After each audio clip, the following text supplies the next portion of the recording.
ಅಧ್ಯಾಯವನ್ನ ನಿಲ್ಲಿಸುವುದರ ಮೂಲಕವಾಗಿ ಮುಗಿಸುವುದರ ಮೂಲಕವಾಗಿ ಇನ್ನು ಮುಂದೆ ಧ್ಯಾನ ಕಸ್ತೂರಿ ಎನ್ನುವಂತಹ ಒಂದು ಜೂನ್ ಸಂಚಿಕೆಯನ್ನ ನಮಗೆಲ್ಲ ಲಲಿತಾ ಮೇಡಮ್ ಅವರು ತಿಳಿಸಿಕೊಡ್ತಾ ಇದ್ದಾರೆ.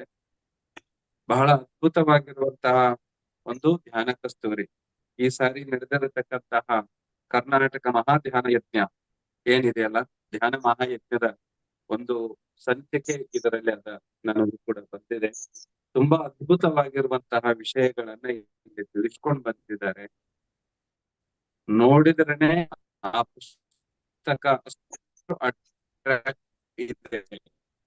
ಅದರಲ್ಲಿರತಕ್ಕಂತಹ ವಿಷಯಗಳನ್ನು ತೆಗೆದುಕೊಂಡು ಎಲ್ಲರೂ ನಿಮ್ಮ ಆತ್ಮೀಯರಿಗೆ, ನಿಮಗೂ ಮತ್ತು ನಿಮ್ಮ ಆತ್ಮೀಯರಿಗೂ ಚಂದಾದಾರನಾಗಿ ಮಾಡಿಸ್ರಿ, ತಗೊಂಡ್ ಬನ್ನಿ, ಓದಿ.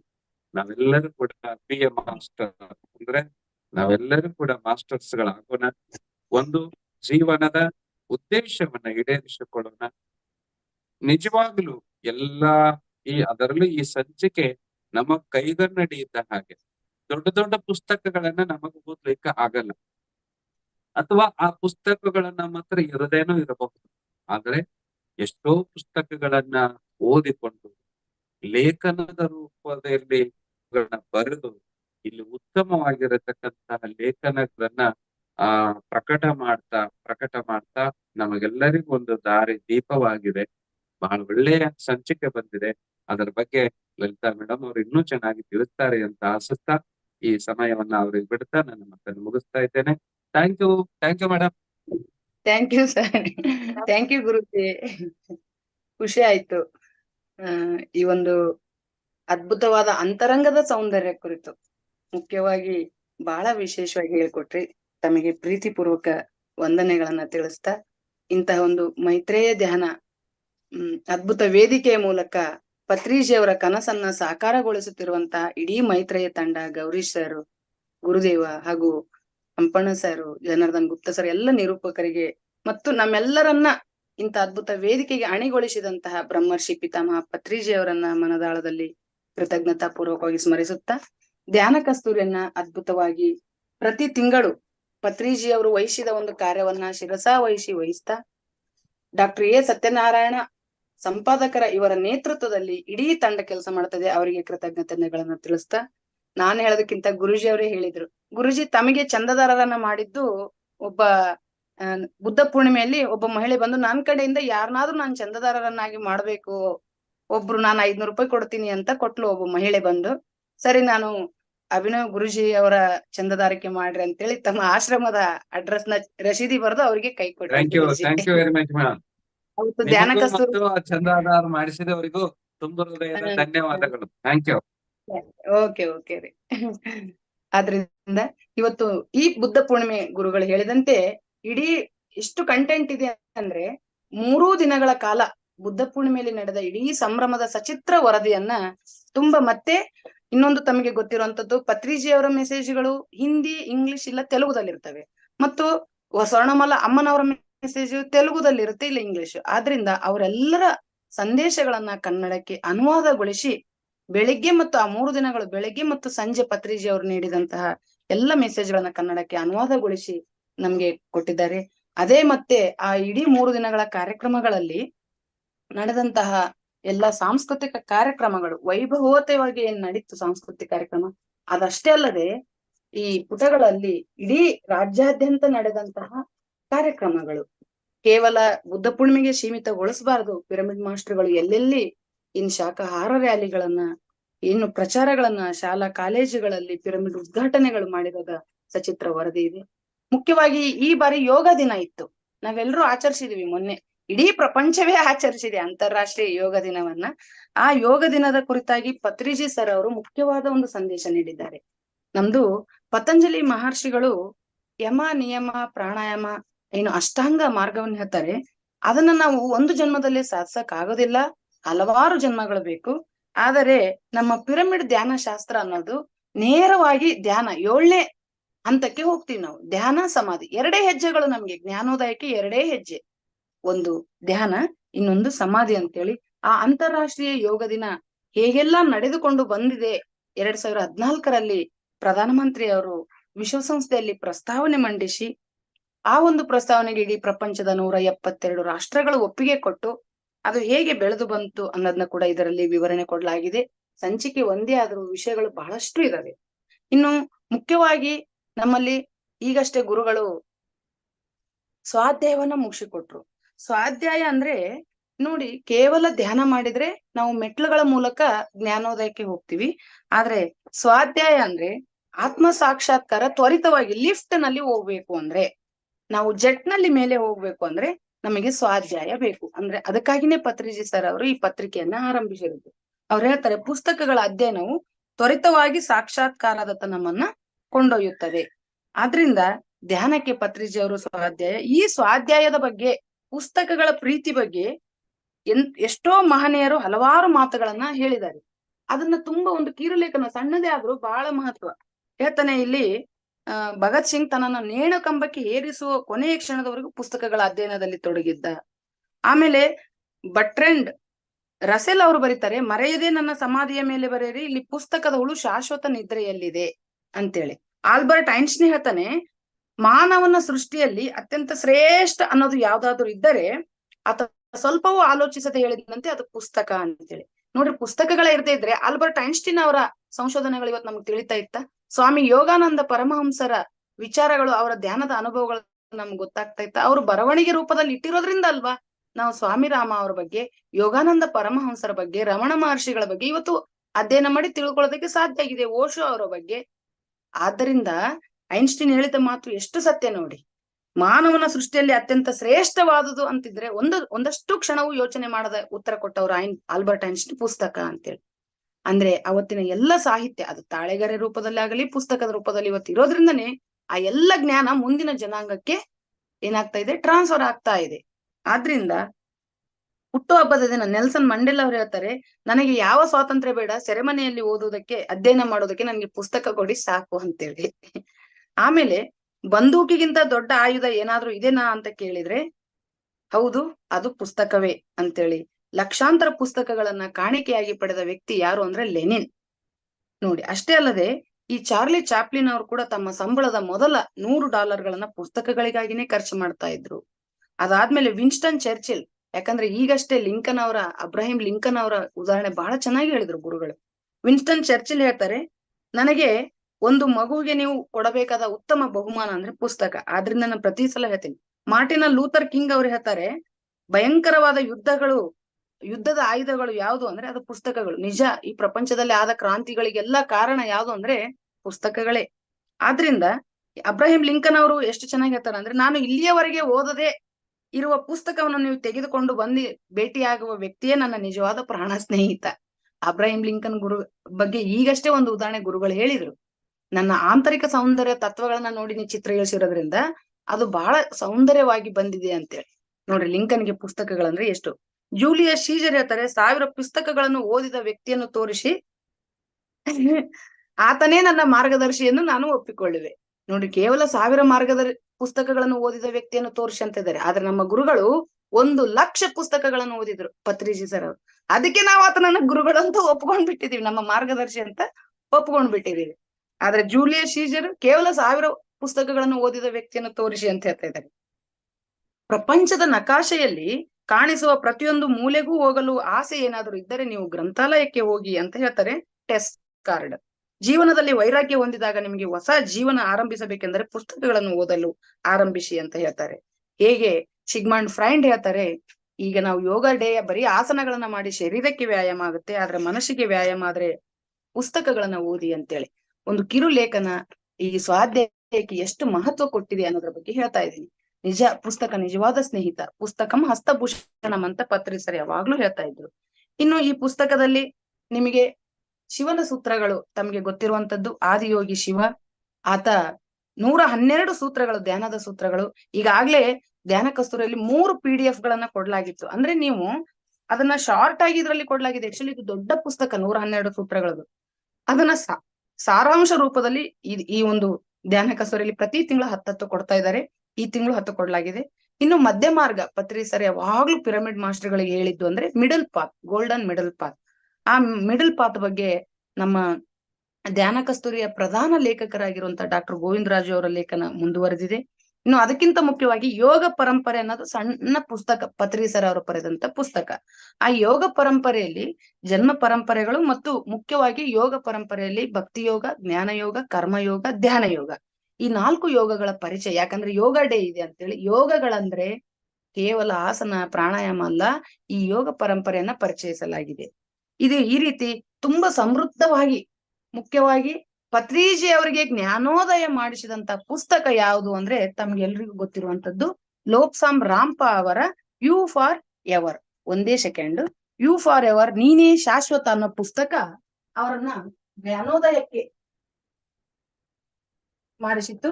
ಆ ಪುಸ್ತಕ ಸುಮಾರು ವರ್ಷಗಳಿಂದ, ಈ ಒಂದು 3-4 ವರ್ಷಗಳಿಂದ ಈ ಪುಸ್ತಕ ಯು ಫಾರ್ ಎವರ್ ಅಂತ ಇಂಗ್ಲಿಷ್ ನಲ್ಲಿದೆ.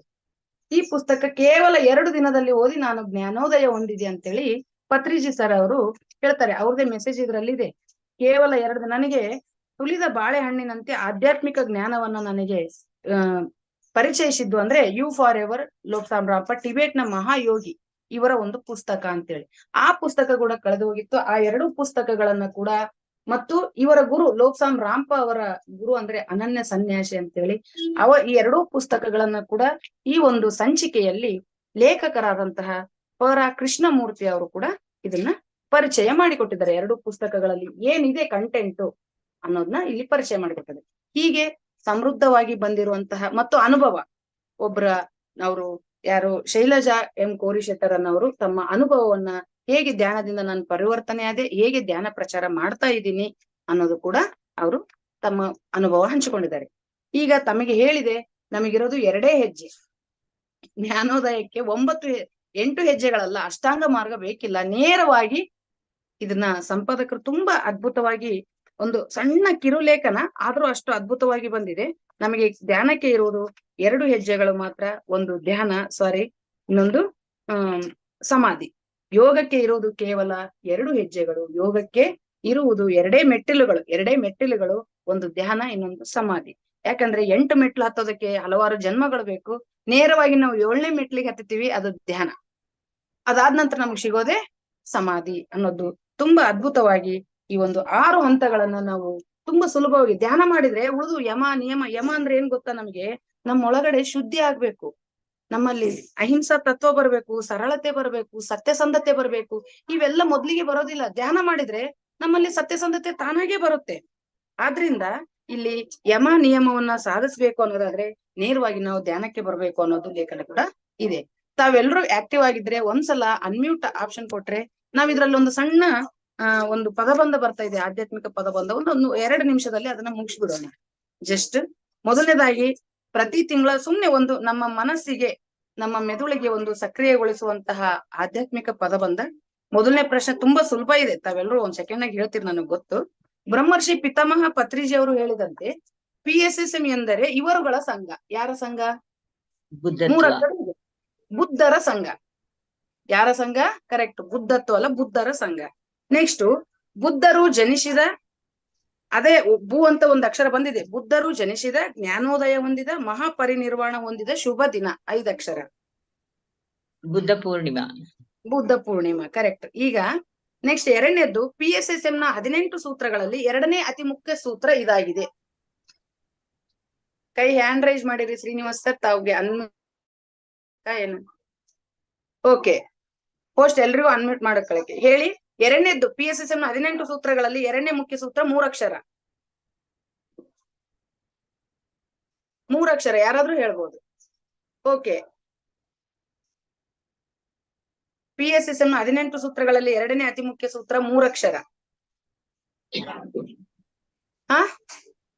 ಹೇಳಿ ಸರ್. ಸ್ವಾಧ್ಯಾಯ. ಈಗ ಧ್ಯ ಅನ್ನೋ ಅಕ್ಷರ ಬಂದಿದೆ ನೋಡಿ. 3ನೇದ್ದುಗೆ ಮೇಲಿನಿಂದ ಕೆಳಕ್ಕೆ ಪ್ರತಿ ವರ್ಷ ಡಿಸೆಂಬರ್ ಅಂತ್ಯದಲ್ಲಿ ಕಡತಾಲ್ ಮಹೇಶ್ವರ ಪಿರಮಿಡ್ ಪ್ರಾಂಗಣದಲ್ಲಿ ನಡೆಯುವ ಆಧ್ಯಾತ್ಮಿಕ ಕಾರ್ಯಕ್ರಮ. 6 ಅಕ್ಷರ. ಜ್ಞಾನ ಮಹಾಯಜ್ಞ. ಜ್ಞಾನ ಮಹಾಯಜ್ಞ. ಓಕೆ. ಅದಾದ್ಮೇಲೆ 4ನೇದ್ದು, ಪ್ರತಿಯೊಬ್ಬರ ಸುತ್ತಲೂ ಆವರಿಸಿರುವ ಇದರ ಬಣ್ಣವನ್ನು ಆಧರಿಸಿ ಅವರ ಗುಣಲಕ್ಷಣ ಮತ್ತು ಸ್ಥಿತಿಗತಿಯನ್ನು ಅಳೆಯಬಹುದಾಗಿದೆ. 2 ಅಕ್ಷರ. ಆರಾದ ಬಣ್ಣ ನೋಡಿನೇ ಅವರ ವ್ಯಕ್ತಿತ್ವ. ಅದು ರೆಡ್ ಕಲರ್, ಗ್ರೀನ್, ಬ್ಲೂನ, ವೈಟ್, ಗೋಲ್ಡ್ ಕಲರ್ ಅಂತೇಳಿ ನಿಜ. ಅದೇ ರೀತಿ ಆ 4ನೇದು ಮೇಲಿನ ಶರೀರ ನಾಶ ಹೊಂದುವಂತದ್ದು, ಆದರೆ ಇದು ಶಾಶ್ವತ. ಆತ್ಮ. 2 ಅಕ್ಷರ ಆತ್ಮ. ಆತ್ಮ. correct. ತುಂಬಾ ಸರಳ ಇತ್ತು.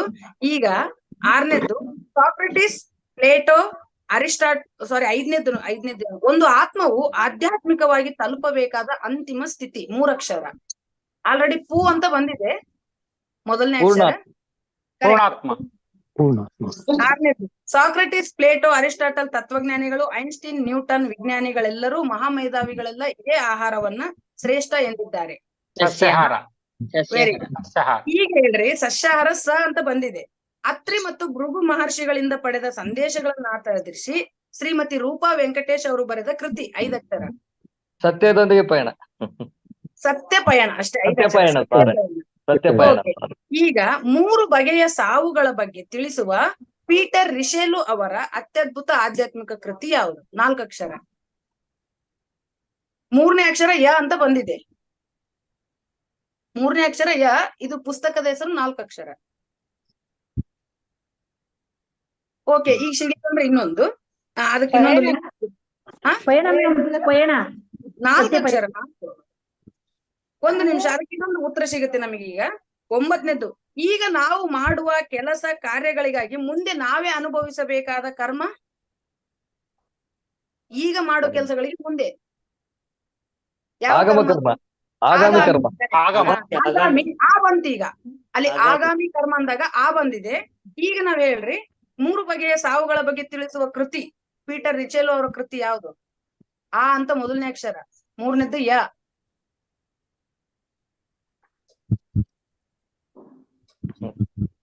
ಆತ್ಮಾಯಣ. ಆತ್ಮಾಯಣ. ಓಕೆ, 11ನೇದ್ದು ಎಡದಿಂದ ಎಡಕ್ಕೆ ಏನಿದೆ ಅಂದ್ರೆ ಕ್ವಶನ್. ನಮ್ಮ ಆಹಾರ, ನಿದ್ರೆ ಮತ್ತು ನಮ್ಮ ಆಹಾರ ನಿದ್ರೆ ಎಲ್ಲವೂ ಕರೆಕ್ಟ್. ಇನ್ನೊಂದು ಬಹಳ ಕೃತಿ, ಒಳ್ಳೆ ಕೃತಿ ಇದೆ. ಅದಂದ್ರೆ ಸುಮಾರು 131ಕ್ಕೂ ಹೆಚ್ಚಿನ ಆಧ್ಯಾತ್ಮಿಕ ವಿಜ್ಞಾನಿಗಳ ಹೆಸರುಗಳು, ಅವರ ಕೃತಿಗಳು, ಆ ಕೃತಿಗಳಲ್ಲಿರುವ ಆಧ್ಯಾತ್ಮಿಕ ವಿಷಯಗಳನ್ನು ಪರಿಚಯಿಸುವ ಪತ್ರಿಜಿ. 5 ಅಕ್ಷರ. ತುಳಸಿದಳ ಅಲ್ಲ, 113. ಅದ್ರ ಮೇಡಮ್ ತುಳಸಿದಳ 113 ವಿಜ್ಞಾನಿಗಳ ಹೆಸರು, ಅವ್ರ ಹೆಸರು, ಅವ್ರು ಬರೆದ ಪುಸ್ತಕ, ಅವ್ರು ಬರೆದ ಕಂಟೆಂಟ್, ಅದು ಆ ಪುಸ್ತಕದಲ್ಲಿರೋ ಕಂಟೆಂಟ್. 5 ಅಕ್ಷರ. ಪರಮ ಸತ್ಯ ಅನ್ನೋ ಒಂದು ಕೃತಿ, ಸಣ್ಣ ಪುಸ್ತಕ ಇದೆ ಮೇಡಮ್, ಪರಮ ಸತ್ಯ ಅಂತೇಳಿ. ಬಹಳ ಅದ್ಭುತವಾದ ಪುಸ್ತಕ ಅದು. ನೆಕ್ಸ್ಟ್ 7ನೇದ್ದು ಕೆಳ ಹೇಳ್ರಿ. ಸತ್ಯದ ಆತ್ಮಜ್ಞಾನಿಗಳೊಂದಿಗೆ ಮಾಡುವ ಆಧ್ಯಾತ್ಮಿಕ ವಿಷಯಗಳ ಚರ್ಚೆಯನ್ನು ಹೀಗೆ ಕರೆಯುತ್ತೇವೆ. 6 ಅಕ್ಷರ. ನಾವೀಗೆಲ್ಲ ಮಾಡ್ತಾ ಇದೀವಿ, ಅದನ್ನೇ ಮಾಡ್ತಾ ಇದೀವಿ. 6 ಅಕ್ಷರ. ಸಜ್ಜನ ಸಂಗತ್ಯ. ಕರೆಕ್ಟ್. ಸಜ್ಜನ ಸಾಂಗತ್ಯ. ಕರೆಕ್ಟ್. ಈಗ ಸಜ್ಜನ ನ ಅಕ್ಷರ ಬಂದಿದೆ. 8ನೇದ್ದು ದೇವರ ಸಾಮ್ರಾಜ್ಯದಲ್ಲಿ ಪ್ರವೇಶಿಸಲು ಇದೇ ದ್ವಾರ ಎಂದಿದ್ದಾರೆ ಜೀಸಸ್ ಮಹಾಶಯರು. ಧ್ಯಾನ. ಮೌನ. Silence is the gateway to enter kingdom of God. Silence ಅಂದ್ರೆ ಮೌನ. ಅಂದ್ರೆ ಮೌನದಲ್ಲಿ ನಾವು ಅಂದ್ರೆ ಧ್ಯಾನದಲ್ಲಿ ಕೂಡ ನಾವು ಮೌನವಾಗೇ ಇರ್ತೀವಿ, ಆಲೋಚನಾ ರಹಿತ ಸ್ಥಿತಿ. Silence is gateway to enter the kingdom of God. ಮೌನ. ಇನ್ನು ಒಂದು ಉಳಿತು. 10ನೇದ್ದು ಕೆಳ. ಧ್ಯಾನದಿಂದ ಪಡೆಯುವ ಅಷ್ಟಸಿದ್ಧಿಗಳಲ್ಲಿ 2ನೇದು ಯಾವುದು? ಅಣಿಮ, ಗರಿಮ ಅಂತ ಹೇಳ್ತೀವಲ್ಲ, ಅದು ಗರಿಮ ಅನ್ನೋದು. ಸಾಕು. ಓಕೆ, ಈಗ ನಾವು ನೇರವಾಗಿ ಮಧ್ಯ ಮಾರ್ಗದ ಬಗ್ಗೆ ಬಹಳ ಚೆನ್ನಾಗಿ ಸ್ವಾಮಿ ರಾಮ ಅವರು 2ನೇ ಪುಟದಲ್ಲಿ ಗುರುವಾಣಿಯಲ್ಲಿ ಏನ್ ಹೇಳಿದ್ದಾರೆ ಅಂದ್ರೆ 3 ವಾಕ್ಯಗಳು ಹೇಳ್ತೀನಿ. ನಿಜ ಹೇಳ್ಬೇಕಂದ್ರೆ ಇಲ್ಲಿ 9 ಇದಾವೆ, ಆದ್ರೆ ನಾವು 3, ಯಾಕಂದ್ರೆ ಸಂಚಿಕೆ ಪರಿಚಯ ನಮಗೆ ಸಮಯ ತುಂಬಾ ಕಡಿಮೆ ಆಗುತ್ತೆ. ಇಷ್ಟು ಕಂಟೆಂಟ್ ಇದೆ ಈ ವಿಷಯದ, ಈ ಒಂದು ಪತ್ರಿಕೆಯಲ್ಲಂತೂ ಅಷ್ಟು ಕಂಟೆಂಟ್ ಇದೆ. ಅನುರಕ್ತಿ, ಕೋಪ, ಹಮ್ಮುಗಳನ್ನು ತೊರೆದಾಗ ಧ್ಯಾನವೇ ನಮ್ಮ ಸಹಜವಾದ ಸ್ವಭಾವ ಆಗಿಬಿಡುತ್ತದೆ. ನಾವು ಮತ್ತೇನು ಬೇಕಿಲ್ಲ, ನಮ್ಮ ಅದು ಸಹಜ ಸ್ವಭಾವ ಬಿಡುತ್ತೆ. ಇಡೀ ಜೀವನವೇ ಒಂದು ರೀತಿಯ ಧ್ಯಾನ ಆಗಿರುತ್ತೆ. ಏನೇನ್ ಬಿಡ್ಬೇಕು? ಅನುರಕ್ತಿ, ಕೋಪ, ಹಮ್ಮು ಇವುಗಳನ್ನು ತೊರೆದಾಗ ಅಂತ ಸ್ವಾಮಿರಾಮ್ ಹೇಳ್ತಾರೆ. ಇನ್ನೊಂದು ಹೇಳ್ತಾರೆ ಅವರು, ಪ್ರತಿಯೊಬ್ಬ ಮನುಷ್ಯನು ತನ್ನನ್ನು ತಾನು ಗುಣಪಡಿಸಿಕೊಳ್ಳಬಲ್ಲ. ಅಂದ್ರೆ ನಮ್ಮನ್ನ ನಾವು ಹೀಲ್ ಮಾಡ್ಕೋತೀವಿ. ಅದಕ್ಕೆ ಬೇಕಾದ ಶಕ್ತಿಯು ಅಂತರಂಗದಲ್ಲಿ ಅಡಗಿದೆ. ಸಂಪೂರ್ಣವಾಗಿ ಸ್ವಾರ್ಥರಹಿತವಾಗಿ ದೈವಿ ಮನುಷ್ಯನಾದವನು ಯಾರನ್ನು ಬೇಕಾದರೂ ಗುಣಪಡಿಸಬಲ್ಲ.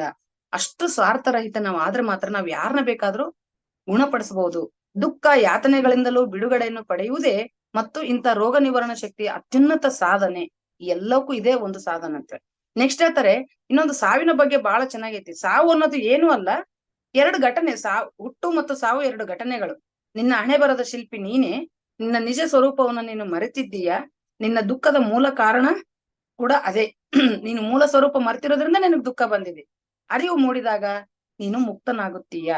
ಹೀಗೆ ಇನ್ನೊಂದು ಮುಂದೆ ಹೇಳ್ತಾರೆ, ನಿರ್ಭೀತ 9ನೇ ಪಾಯಿಂಟ್, ನಿರ್ಭೀತನಾದವನು ಮಾತ್ರ ಸೀಮಿತವಾದ ವ್ಯಕ್ತಿಗತ ಪ್ರಜ್ಞಾಮಿತಿಯನ್ನು ದಾಟುತ್ತಾನಲ್ಲದೆ ವಿಶ್ವ ಪ್ರಜ್ಞೆಯಲ್ಲಿ ಒಂದಾಗುತ್ತಾನೆ. ನಿರ್ಭೀತ ಅಂದ್ರೆ ಅದಕ್ಕೆ ಭಯ ಕಳ್ಕೋಬೇಕು ನಾವು. ಎಲ್ಲ ಭಯಗಳಿಂದ ಹೊರಗೆ ಬರ್ಬೇಕು. ವ್ಯಕ್ತಿ ಭಯ, ಭವಿಷ್ಯದ ಭಯ, ಭೂತದ ಭಯ, ಯಾವ ಭಯಗಳು ಬೇಕಿಲ್ಲ. ಸಾವಿನ ಭಯ, ರೋಗದ ಭಯ, ಇವ್ಯಾವ ಭಯಗಳು ನಿರ್ಭೀತವಾಗಬೇಕು ಅನ್ನೋದನ್ನ ಹೇಳಿದ್ದಾರೆ. ಇನ್ನು ಮಧ್ಯ ಮಾರ್ಗ ಅಂದ್ರೆ ಬಹಳ ವಿಶೇಷ ಐತಿದೆ. ಹಿಂದೆ ಎಲ್ಲಾ ಫಿಲಾಸಫಿ ಏನಿತ್ತು ಅಂದ್ರೆ, ನಾವು ವಾನಪ್ರಸ್ಥ, ಗೃಹಸ್ಥ, ಫಸ್ಟ್ಗೆ ವಾನಪ್ರಸ್ಥ ಅವೆಲ್ಲ ಇದ್ವಲ್ಲ, ಸನ್ಯಾಸ, ಇವ್ಯಾವೂ ಬೇಕಿಲ್ಲ ನಮಗೆ, ಬ್ರಹ್ಮಚರ್ಯ.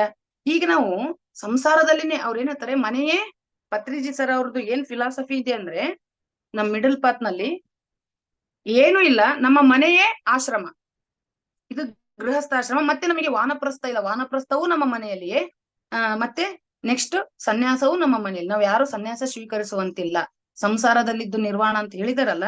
ಆಮೇಲೆ ಪ್ರತಿಯೊಂದು ಮನೆಯು ಆಧ್ಯಾತ್ಮಿಕ ಕೇಂದ್ರಗಳು. ಆಮೇಲೆ ಹಿಂದೆಲ್ಲ ಗುರುಗಳ ಅರಸಿ ಹೋಗ್ತಾ ಇದ್ರಲ್ಲ ಬ್ರಹ್ಮಚಾರ ಆದ್ಮೇಲೆ, ಈಗ ಯಾರು ಗುರುಗಳನ್ನ ಅರಸಿಕೊಂಡು ಹೋಗ್ಬೇಕಾಗಿಲ್ಲ. ನಿಮ್ಮ ಶ್ವಾಸ ಗುರು, ನಿಮ್ಮ ತಂದೆ ತಾಯಿ ನಿಮ್ಗೆ ಆಧ್ಯಾತ್ಮಿಕ ಜ್ಞಾನ ನೀಡುತ್ತಾರೆ. ಆದ್ರಿಂದ ಹಗಲಿನಲ್ಲಿ ನಾವೇನಾಗಿರ್ಬೇಕು, ಮೌನದಲ್ಲಿರ್ಬೇಕು. ರಾತ್ರಿ ಎಲ್ಲಾ ಧ್ಯಾನಿಗಳಾಗಿರ್ಬೇಕು. ಹಗಲಿನಲ್ಲಿ ಉದ್ಯೋಗ, ವ್ಯಾಪಾರ, ಈ ಎಲ್ಲಾ ಕೆಲಸಗಳನ್ನ ಮಾಡ್ಕೊತಾ, ರಾತ್ರಿ ಎಲ್ಲಾ ನಿದ್ರೆಗಿಂತ ಹೆಚ್ಚು ಧ್ಯಾನ ಸ್ಥಿತಿಯಲ್ಲಿರಬೇಕು. ಆದ್ರಿಂದ 50-50 ಆಧ್ಯಾತ್ಮಿಕವನ್ನ ಪಾಲಿಸಬೇಕು. ನಾವು ಗೋಲ್ಡನ್ ಮಿಡಲ್ ಪಾತ್ ಇದು. ನಮ್ಮ ಗುರುಕುಲ ಬೇರೆ ಅಲ್ಲ, ನಮ್ಮ ಮನೆಯೇ ಗುರುಕುಲ, ನಮ್ಮ ಮನೆಯೇ ಗೃಹಸ್ಥಾಶ್ರಮ, ನಮ್ಮ ಮನೆಯೇ ವಾನಪ್ರಸ್ಥಾಶ್ರಮ, ನಮ್ಮ ಮನೆಯೇ ಸನ್ಯಾಸಾಶ್ರಮ. ಈ ಎಲ್ಲವೂ ಒಂದುಗೂಡಿದರೆ ಅದೇ ಜೀವನ ವಿಧಾನ ಅಂತೇಳಿ ಮಿಡಲ್ ಪಾತ್ ಬಗ್ಗೆ ತುಂಬಾ ಹಗಲಿನಲ್ಲಿ ಮುನಿಯಾಗಿರಿ, ರಾತ್ರಿಯಲ್ಲಿ ಯೋಗಿಗಳಾಗಿರಿ ಅಂತೇಳಿ ಇದ್ರಲ್ಲಿ ಪ್ರತಿಯೊಂದು ವಿಷಯವನ್ನ ಮಿಡಲ್ ಪಾತ್ ಬಗ್ಗೆನೆ ಹೇಳಿದ್ದಾರೆ. ಆಮೇಲೆ ಯಾರ ಜೊತೆ ಭಿನ್ನಾಭಿಪ್ರಾಯಗಳು ಬೇಕಿಲ್ಲ. ಈಗ ಗುರುಗಳು ಹೇಳಿದ್ರು ಅವ್ರು ಸರಿ ಇಲ್ಲ, ಇವ್ರು ಸರಿ ಇಲ್ಲ, ಏನಿದ್ದಾರೆ ಅದೆಲ್ಲವೂ ಕರೆಕ್ಟೇ. ಅದಕ್ಕೆ PSSM ನ ತತ್ವ ಸಿದ್ಧಾಂತಗಳಲ್ಲಿ. ಆಮೇಲೆ ಇನ್ನೊಂದು, ಕೆಲವ್ರು ಏನಂತಾರೆ, ಈಗ ಗುರುಗಳು, ನಾವು ಮೊನ್ನೆ ಒಬ್ರು ಬುದ್ಧ ಪೂರ್ಣಿಮೆ ಬಂದಾಗ, ಬುದ್ಧತ್ವ ಶ್ರೇಷ್ಠ, ಹಿಂದೂ ಧರ್ಮ ಕನಿಷ್ಠ ಅಂತ ಹೇಳಿ. ಪತ್ರಿಜಿ ಸರ್ ಯಾವತ್ತೂ ಆ ರೀತಿ ಹಿಂದೂ ಧರ್ಮವನ್ನ ಕಡಿಮೆ ಅಂತ ಹೇಳಿಲ್ಲ.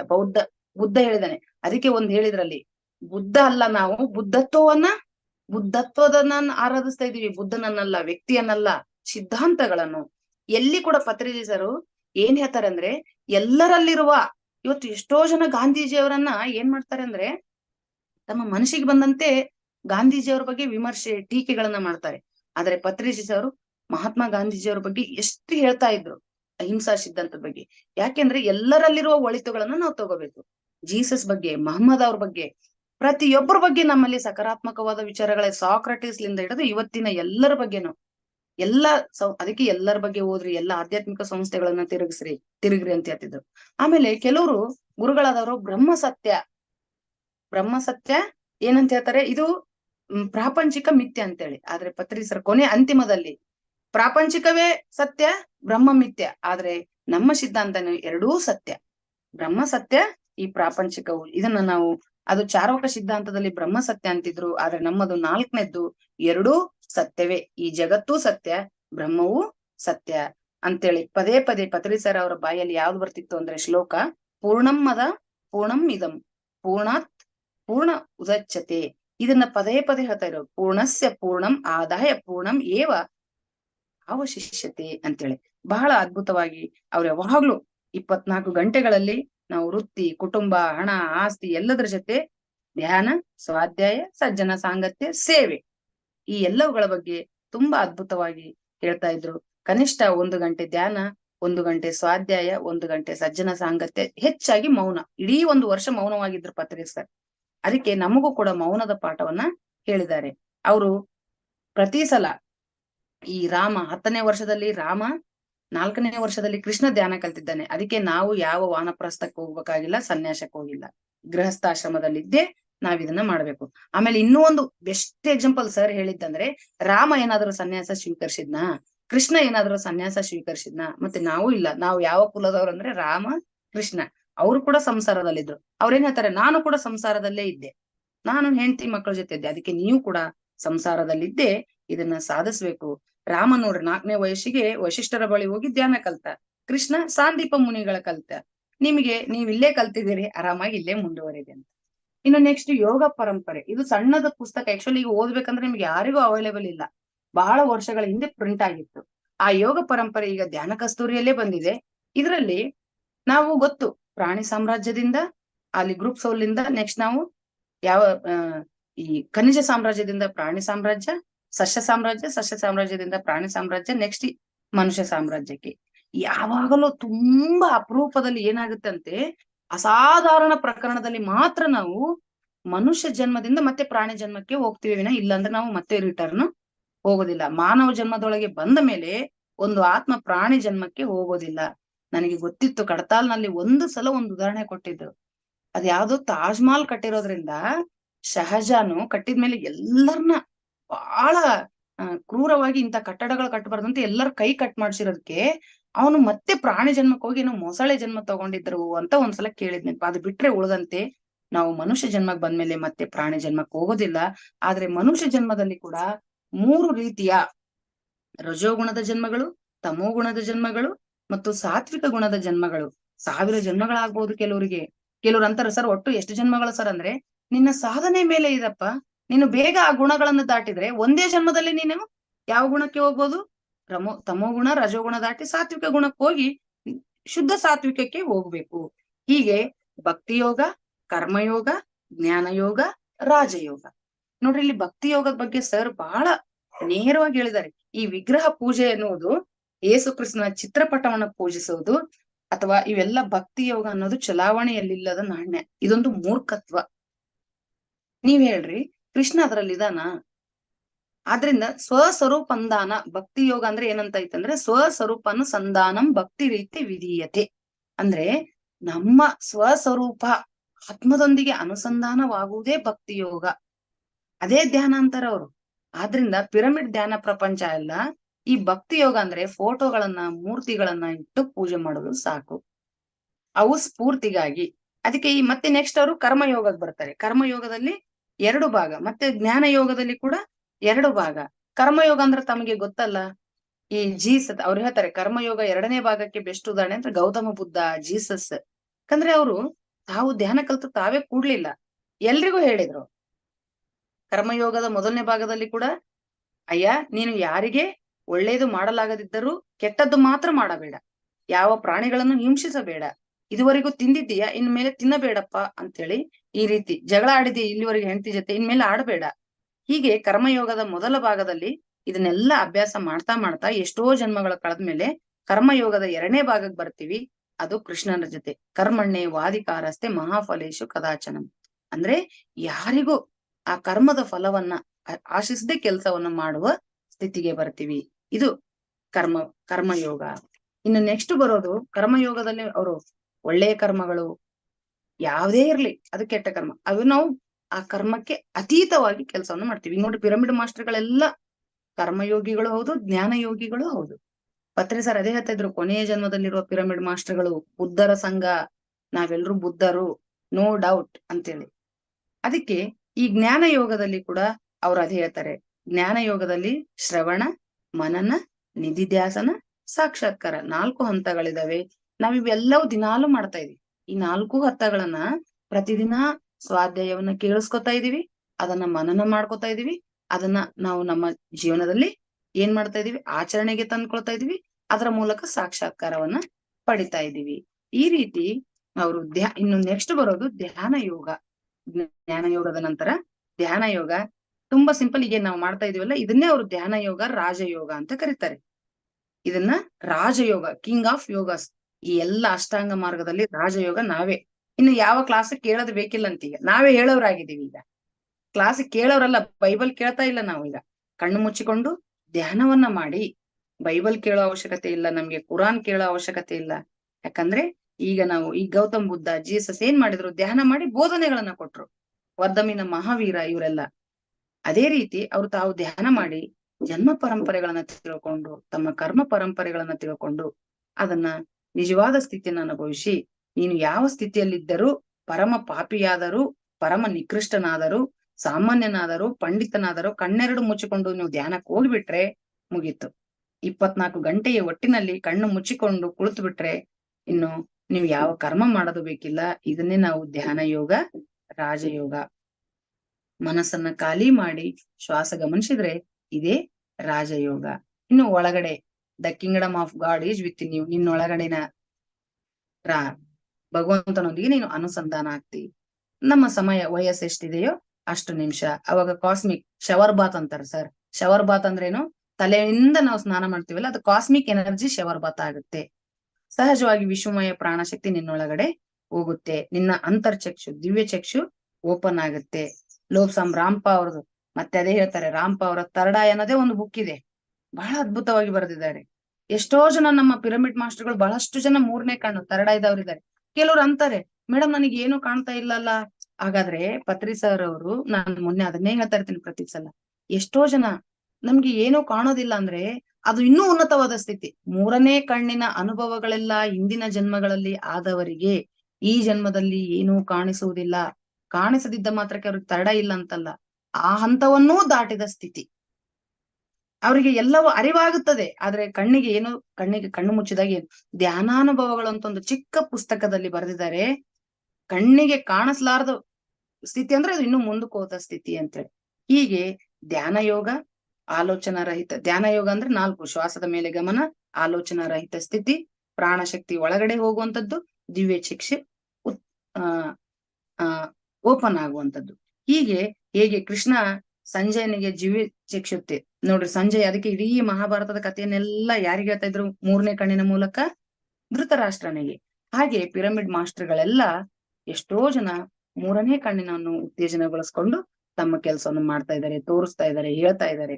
ಆದ್ರೆ ದಯವಿಟ್ಟು ನಾ ಎಲ್ರಿಗೂ ಈ ವೇದಿಕೆಯಲ್ಲಿರೋರಿಗೆ ಮತ್ತೊಮ್ಮೆ ಹೇಳ್ತಾ ಇದ್ದೀನಿ, ನಮಗೆ ಏನೂ ಕಾಣ್ತಾ ಇಲ್ಲ, ಯಾರು ಮಾಸ್ಟರ್ ಕಾಣ್ತಾ ಇಲ್ಲ, ಬುದ್ಧ ಬರ್ತಾ ಇಲ್ಲ, ಅವ್ರಿಗೆ ಅದು ಬರ್ತಾ ಇದೆ. ದಯವಿಟ್ಟು ನೀವು ಆ ಭಾವನೆಗೆ ಹೋಗ್ಬಿಡಿ. ನನಗೇನು ಕಾಣ್ತಾ ಇಲ್ಲ, ನಾನು ಹಾಗಾದ್ರೆ 3ನೇ ಕಣ್ಣು ಇಲ್ಲ ಅಂತಲ್ಲ, ಅದು ಅದರ ಮುಂದುವರೆದ ಸ್ಥಿತಿ. ನಿಮಗೆ ಫೀಲಿಂಗ್, ಇಂಟ್ಯೂಷನ್ ಗೊತ್ತಾಗ್ತಾ ಇದೆ, ಎಲ್ಲವೂ ಸತ್ಯ. ನಾನು ಎಷ್ಟೋ ಜನ್ಮಗಳನ್ನ ನೋಡಿದೆ, ನಾನು ಯಾವ್ದು ಜನ್ಮ ನೋಡ್ಕೊಂಡಿಲ್ಲ. ನನ್ನ ಮಗಳ ಸುಮಾರು ಜನ್ಮಗಳನ್ನ ನೋಡ್ಕೊಂಡ್ಲು. ಇದ್ರ ಅರ್ಥ ನಾನು ಕಡಿಮೆ ಅಂತಲ್ಲ, ಅದ್ರ ಅವಶ್ಯಕತೆ ನಮಗಿಲ್ಲ. 3ನೇ ಕಣ್ಣಿನವೆಲ್ಲವನ್ನ ಹಿಂದಿನ ಜನ್ಮಗಳಲ್ಲಿ ಮುಗಿಸಿದೀವಿ ಅಂತ ಅರ್ಥ.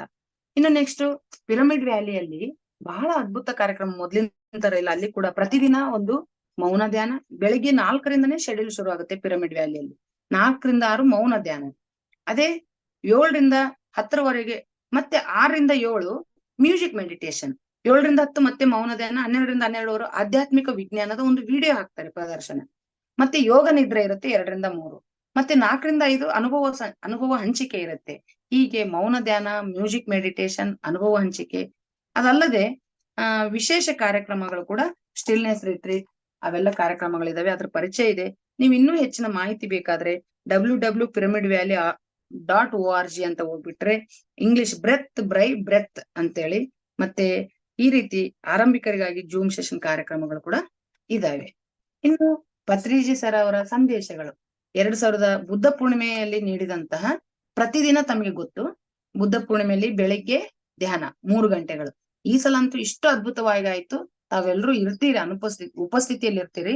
ಈ ಸಲ ಎಷ್ಟು ವ್ಯವಸ್ಥೆ ಐತೆ ಅಂದ್ರೆ, ಪಿರಮಿಡ್ ನಲ್ಲಿ ಮುಂದಿನ ಕಾರ್ಯಕ್ರಮಗಳು, ಬೆಳಗಿನ ಧ್ಯಾನ ಮಾತ್ರ ಈ ಒಂದು ವೇದಿಕೆ ಇದೆ. ಅಲ್ಲೊಂದು ಪಿರಮಿಡ್ ವ್ಯಾಲಿಯಲ್ಲಿ ಒಂದು ಓಪನ್ ಥಿಯೇಟರ್, ಆಂಪಿ ಥಿಯೇಟರ್ ಅಂತ ಕರಿತೀವಿ ನಾವು ಅದನ್ನ. ಆ ಆಂಪಿ ಥಿಯೇಟರ್ ಹತ್ರ ಬೆಳಗಿನ ಧ್ಯಾನ 3 ಗಂಟೆಗಳ ಧ್ಯಾನ ಮತ್ತು ಪುಸ್ತಕ ಬಿಡುಗಡೆ, ಮೇಡಮ್ ಅವರ ಸಂದೇಶ ಮತ್ತು ಪತ್ರಿಜಿ ಅವರ ಸಂದೇಶ. ಆಮೇಲೆ 10 ಗಂಟೆಯಿಂದ ಎಲ್ಲ ಕಾರ್ಯಕ್ರಮ ಪಿರಮಿಡ್ ಒಳಗಡೆ. ಮತ್ತು ಹುಣ್ಣಿಮೆ ದಿನ ರಾತ್ರಿ ಧ್ಯಾನವನ್ನ ಕೂಡ ಎಲ್ ಮಾಡಲಾಯ್ತು, ಸಮಾರೋಪ ಸಮಾರಂಭವನ್ನು ಕೂಡ ಆಂಪಿ ಥಿಯೇಟರ್ ಹತ್ರ. 6000 ಜನ, ಹೈಯೆಸ್ಟ್ ಜನ. ಅದರಲ್ಲಿ ಮೊದಲನೇ ದಿನದ ವಿಡಿಯೋದಲ್ಲಿ ಪತ್ರಿಜಿ ಅವರು ಏನ್ ಮೆಸೇಜ್ ಕೊಟ್ಟಿದ್ದಾರೆ ಅಂತಂದ್ರೆ, ಮೈಂಡ್ಫುಲ್ನೆಸ್, ಸಾವಧಾನ ಮತ್ತು ಮೈಂಡ್ಫುಲ್ನೆಸ್ ಅಂಡ್ ಸಾವಧಾನತೆ ಮತ್ತು ಇದು ಮೈಂಡ್ಫುಲ್ನೆಸ್ ಅನ್ನೋದನ್ನೇ 2 ಬಾರಿ ಇದು ಕೊಟ್ಟಿದ್ದಾರೆ. ಹಾಗಾದ್ರೆ ಸಾವಧಾನ ಅಂದ್ರೆ ಪಕ್ಷಿಗೆ ಹೇಗೆ 2 ರೆಕ್ಕೆಗಳಿರ್ತಾವೋ ಹಾಗೆ ನಮ್ಮ ಧ್ಯಾನಿಗಳಾದವರಿಗೆ ಕಡ್ಡಾಯವಾಗಿ 2 ರೆಕ್ಕೆ, ಒಂದು ಸಾವಧಾನತೆ, ಇನ್ನೊಂದು ಧ್ಯಾನ. ಈ ಮೈಂಡ್ಫುಲ್ನೆಸ್ ಅಂದ್ರೆ ನಾವೆಲ್ಲರೂ ಏನ್ ಅನ್ಕೋತೀವಿ ಅಂದ್ರೆ, ಎಷ್ಟು ಸಮಾಧಾನವಾಗಿರ್ತೀವೋ ಅಷ್ಟೇ. ಊಟ ಮಾಡುವಾಗ ಊಟ ಮಾಡ್ಬೇಕು, ನೀರು ಕುಡಿಯುವಾಗ ನೀರು ಕುಡಿಬೇಕು. ಅಂದ್ರೆ ನಾವ್ ಎಲ್ಲೆಲ್ಲೋ ಹೋಗ್ಬಾರ್ದು. ಅಂದ್ರೆ ಇದನ್ನೇ ಪ್ರೆಸೆಂಟ್ ನಾಗಿರೋದು ಅಂತ. ಎಕಾರ್ತ್ ಟೋಲೆ ಅವ್ರು ಇರ್ತಾರೆ, ಲಿವ್ ಇನ್ ಪ್ರೆಸೆಂಟ್. ಓದುವಾಗ ಓದೋದ್ರಲ್ಲೇ ಇರ್ಬೇಕು, ಕೆಲಸ ಮಾಡುವಾಗ ಆ ಕೆಲಸದಲ್ಲಿ ಇರಬೇಕು. ಅಂದ್ರೆ ನಾವು ಮಾಡುವ ಕೆಲಸವನ್ನು ಸಂಪೂರ್ಣ ಅರಿವಿನಿಂದ ಪೂರ್ಣ ಮನಸ್ಸಿಟ್ಟು ಏಕಾಗ್ರತೆಯಿಂದ ಮಾಡಬೇಕು.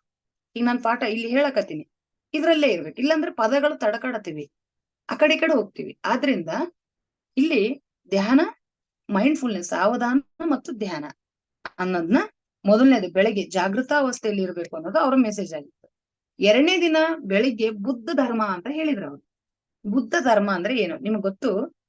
ಪತ್ರಿಜಿ ಸರ್ ಹೇಳ್ತಾರೆ, ನಾವೆಲ್ಲರೂ ಬುದ್ಧ ಧರ್ಮದಲ್ಲೇ ಇದೀವಿ. ಈಗ ಏನು ಬುದ್ಧ ಧರ್ಮ? ಅವ್ರು ಹೇಳ್ತಾರೆ, ರಮಣ ಮಹರ್ಷಿಗಳು ತನ್ನ ಹತ್ರ ಬಂದವರಿಗೆ ಮಾತ್ರ ಧ್ಯಾನ ಹೇಳ್ಕೊಡ್ತಾ ಇದ್ರು. ಆದ್ರೆ ಪಿರಮಿಡ್ ಮಾಸ್ಟರ್ಗಳು ಊರೂರು ತಿರುಗಿ, ಮನೆ ಮನೆ ತಿರುಗಿ ಧ್ಯಾನ ಹೇಳ್ಕೊಡ್ತಾ ಇದ್ರು. ಇದು ಬುದ್ಧ ಧರ್ಮ. ನಾವು ಜ್ಞಾನ ಪಡೆದಿದ್ದೀವಿ. ನಾವು ಜ್ಞಾನ ಪಡೆದ ಮೇಲೆ ನೆಕ್ಸ್ಟ್ ಏನ್ ಮಾಡಿದ್ವಿ? ಆ ಜ್ಞಾನವನ್ನ ಇನ್ನೊಬ್ರಿಗೆ ಹಂಚಬೇಕು. ಪತ್ರಿಜಿ ಸರ್ ಅವರು ಅದೇ ತಮ್ಮ ಸ್ನೇಹಿತರಿಂದ ಜ್ಞಾನ ಪಡೆದ್ರು, ಜ್ಞಾನೋದಯ ಹೊಂದಿದ್ರು, ಅದನ್ನ ಎಲ್ರಿಗೂ ಹಂಚಿದ್ರು. ಅವ್ರು ಫಸ್ಟ್ ಅದನ್ನ ಹೇಳ್ತಾರೆ. ನಮ್ಮಲ್ಲಿ ಇದು ನೋಡ್ರಿ, ಇದು ಎಲ್ಲರಲ್ಲೂ ಇಲ್ಲ. ಬೇರೆ ಬೇರೆ ಸಂಸ್ಥೆಗಳಲ್ಲಿ ಅದಕ್ಕೆ ಕೆಲವು ನಿಯಮಗಳಿದಾವೆ, ಕಂಡೀಷನ್ಸ್ ಇದಾವೆ. ನಾವು ಏನಾದ್ರು ಜ್ಞಾನ ಕೊಡ್ಬೇಕು ಅಂದ್ರೆ ಫೀಸು ಅಂತ ಇರುತ್ತೆ, ದೀಕ್ಷೆ ಅಂತ ಇರುತ್ತೆ, ಟೈಮು ಅಂತ ಇರುತ್ತೆ. ನಮ್ಮಲ್ಲಿ ಯಾವುದೂ ಇಲ್ಲ. ಇದೇ ಬುದ್ಧ ಧರ್ಮ. ಒಬ್ಬನು ಜ್ಞಾನೋದಯ ಪಡೆದ ನಂತರ ತಾನು ಇತರರಿಗಾಗಿ ಜೀವಿಸುತ್ತಾನೆ, ಬೇರೆಯವರಿಗೋಸ್ಕರ ಸಹಾಯ ಹಸ್ತವನ್ನು ನೀಡುತ್ತಾನೆ. ಅದೇ ಅವನ ಕರ್ತವ್ಯ. ಇದನ್ನೇ ಸಂಗಂ ಶರಣಂ ಗಚ್ಚಾಮಿ. ಮೊದಲು ಒಬ್ಬ ಜ್ಞಾನೋದಯ ಪಡೆಯ ಬಯಸುತ್ತಾನೆ, ಅದನ್ನು ಪಡೆಯುತ್ತಾನೆ, ನಂತರ ತನ್ನ ಜೀವನವನ್ನು ಸಮುದಾಯಕ್ಕೆ ಅರ್ಪಿಸುತ್ತಾನೆ. ಪಿರಮಿಡ್ ಮಾಸ್ಟರ್ಗಳ ವೈಯಕ್ತಿಕ ಜೀವನ ಅಂತಿಲ್ಲ, ಎಷ್ಟು ಕೆಲಸ ಮಾಡ್ತಾ ಇದ್ದಾರೆ, ಎಲ್ಲರಿಗಾಗಿ ಸಮಯವನ್ನ ಕೊಡ್ತಾ ಇದ್ದಾರೆ. ಅದಕ್ಕೆ ಯಾವುದೇ ಲೋಕಕ್ಕೆ ಹೋಲಿಸಿದರೆ ಇಂಥ PSSM ಮಿಲ್ಲುವಂತೆ ನೋಡ್ರಿ. ಈ ಸೃಷ್ಟಿಯಲ್ಲಿನ ಯಾವುದೇ ಲೋಕಕ್ಕೆ ಹೋಲಿಸಿದರೆ ಈ ಭೂಮಿಯ ಮೇಲೆ ಪ್ರಸ್ತುತ ಇರುವ ಪಿರಮಿಡ್ ಸ್ಪಿರಿಚುವಲ್ ಸೊಸೈಟಿ ಮಾತ್ರ ಅತಿ ಹೆಚ್ಚು ಬುದ್ಧರು ಇರುವ ಸಮುದಾಯವಾಗಿದೆ. ಅತಿ ಹೆಚ್ಚು ಬುದ್ಧರು ಇರುವ ಸಮುದಾಯ ಪಿರಮಿಡ್ ಸ್ಪಿರಿಚುವಲ್ ಸೊಸೈಟಿ. ನೋಡ್ರಿ, ಸೃಷ್ಟಿಯಲ್ಲಿ ಯಾವ ಲೋಕದಲ್ಲೂ ಇಷ್ಟು ಬುದ್ಧರ ಸಂಘ ಇಲ್ಲ. ನಾವು ಬುದ್ಧತ್ವದಲ್ಲಿ ಇರಬೇಕು. ಪಿರಮಿಡ್ ಸ್ಪಿರಿಚುವಲ್ ಸೊಸೈಟಿಯ ಪ್ರತಿಯೊಬ್ಬ ಪಿರಮಿಡ್ ಮಾಸ್ಟರ್ ಇದನ್ನ ಅರ್ಥ ಮಾಡ್ಕೋಬೇಕು. ಒಬ್ಬ ಸಂಗೀತಗಾರನಾಗಿರ್ಲಿ, ಮತ್ತೊಬ್ಬರಾಗಿರ್ಲಿ, ನಾವೆಲ್ಲರೂ ಬುದ್ಧತ್ವದಲ್ಲಿರಬೇಕು ಅನ್ನೋದನ್ನ. ಮತ್ತೆ ಮುಂದೆ ಹೇಳ್ತಾರೆ, ಪರಿಪೂರ್ಣ ಜ್ಞಾನೋದಯ ಪಡೆದ ಮಾಸ್ಟರ್ಗಳು, ಕಡಿಮೆ ಪ್ರಮಾಣದ ಜ್ಞಾನ ಪಡೆದಿರುವ ಮಾಸ್ಟರ್ಗಳು ಒಬ್ಬರು ಅರ್ಥ ಮಾಡಿಕೊಳ್ಳಲು ಅಸಾಧ್ಯ. ಅಂದ್ರೆ ನಾವು ಕಡಿಮೆ ಸ್ಥಿತಿಯಲ್ಲಿದ್ರೆ, ಅವ್ರು ಉನ್ನತ ಸ್ಥಿತಿಯಲ್ಲಿದ್ರೆ ನಮಗೆ ಅರ್ಥ ಆಗಲ್ಲ. ಅವರ ಸ್ಥಿತಿಯಲ್ಲೇ ಇರ್ಬೇಕು. ಗಾಂಧೀಜಿನ ಆಗ್ಲೇ ಹೇಳಿದೆ, ಗಾಂಧೀಜಿಯನ್ನ ಯಾಕೆ ಅಪಾರ್ಥ ಮಾಡ್ಕೊಳ್ತಾ ಇದ್ದಾರೆ ಬಹಳಷ್ಟು ಜನ ಅಂದ್ರೆ, ಗಾಂಧಿ ಸ್ಥಿತಿಯಲ್ಲಿದ್ದಾಗ ಮಾತ್ರ ಗಾಂಧೀಜಿ ಅರ್ಥ ಆಗ್ತಾನೆ, ಜೀಸಸ್ ಸ್ಥಿತಿಯಲ್ಲಿದ್ದಾಗ ಜೀಸಸ್ ಅರ್ಥ ಆಗ್ತಾನೆ. ಪತ್ರಿಜಿ ಸರ್ ಇದನ್ನ ಒತ್ತಿ ಒತ್ತಿ ಹೇಳ್ತಾ ಇದ್ರು. ಒಬ್ಬ ಸಂಗೀತಗಾರನ ನಾವು ಆಲಿಸಬಹುದು ಸಂಗೀತವನ್ನ, ಆದ್ರೆ ಅದು ಅರ್ಥ ಮಾಡ್ಕೊಳಕ್ ಆಗಲ್ಲ. ನಾವು ಸಂಗೀತ ಕೇಳಿದಾಗ ಮಾತ್ರ, ನಾವು ಒಬ್ಬ ಸಂಗೀತಗಾರರಾಗಿದ್ರೆ ಅದ್ರ ಹಿಂದಿರುವ ಪರಿಶ್ರಮ ಏನು ಅಂತ ನಮಗೆ ಅರ್ಥ ಆಗುತ್ತೆ. ಅದಕ್ಕೆ ಅವರು ಮೊನ್ನೆ ಒಂದು ಪುಸ್ತಕ ಓದುವಾಗ ಅರ್ಥ ಆಗ್ತಿತ್ತು. ಏನು ಅಂದ್ರೆ, ಒಬ್ಬ ಚೆಸ್ ಆಟಗಾರ, ಚೆಸ್ ಅಂದ್ರೆ ಬಹಳ ಇಷ್ಟ ಪತ್ರಿ ಸರ್ಗೆ, ಯಾವಾಗ್ಲೂ ಚೆಸ್ ಆಟ ಆಡ್ತಿದ್ರು, ಚೆಸ್ ಮತ್ತೆ ಕ್ರಿಕೆಟ್. ಒಬ್ಬ ಮಾಸ್ಟರ್ ಆನಂದ್ನ ಅರ್ಥ ಮಾಡ್ಕೊಳ್ಳೋದು ಗ್ಯಾರಿ ಕ್ಯಾಸ್ಪರ್ಗ್ ಮಾತ್ರ ಗೊತ್ತು. ಅಥವಾ ಗ್ಯಾರಿ ಕ್ಯಾಸ್ಪರ್ ಯಾರಿಗ ಅರ್ಥ ಆಗ್ತಾನೆ ಕರೆಕ್ಟ್ ಅಂದ್ರೆ ಆನಂದ್ಗೆ. ಆನಂದನು ಒಬ್ಬ ಇಂಟರ್ನ್ಯಾಷನಲ್ ಚೆಸ್ ಪ್ಲೇಯರ್, ಇವರು Gary Casper international chess player. ಅಂದ್ರೆ ಆ ಸ್ಥಿತಿಯಲ್ಲಿದ್ದಾಗ ಒಬ್ಬ ಯೋಗಿ ಅರ್ಥ ಆಗ್ತಾನೆ ಅಂತ ಇಲ್ಲಿ ಪತ್ರಿ ಸರಿ ಹೇಳ್ತಾ ಇದ್ದಾರೆ. ನಾವು ಜ್ಞಾನೋದಕ್ಕಾಗಿಯೇ ಧ್ಯಾನ ಮಾಡಬೇಕೇ ಹೊರತು ಇಲ್ಲಿ ಬಹುತೇಕ ಹೊಸಬರಿಗೆ ಇರ್ಲಿ, ತಪ್ಪಲ್ಲ, ಅವರು ನನ್ಗೆ ಆರೋಗ್ಯ, ದುಡ್ಡು, ಮನೆ ಶಾಂತಿ ಇರ್ಲಿ, ಇದು ಕೂಡ ಲೋಕ ಕಲ್ಯಾಣ, ನಮ್ಮ ಕಲ್ಯಾಣ ಆದ್ರೆ ಲೋಕ ಕಲ್ಯಾಣ.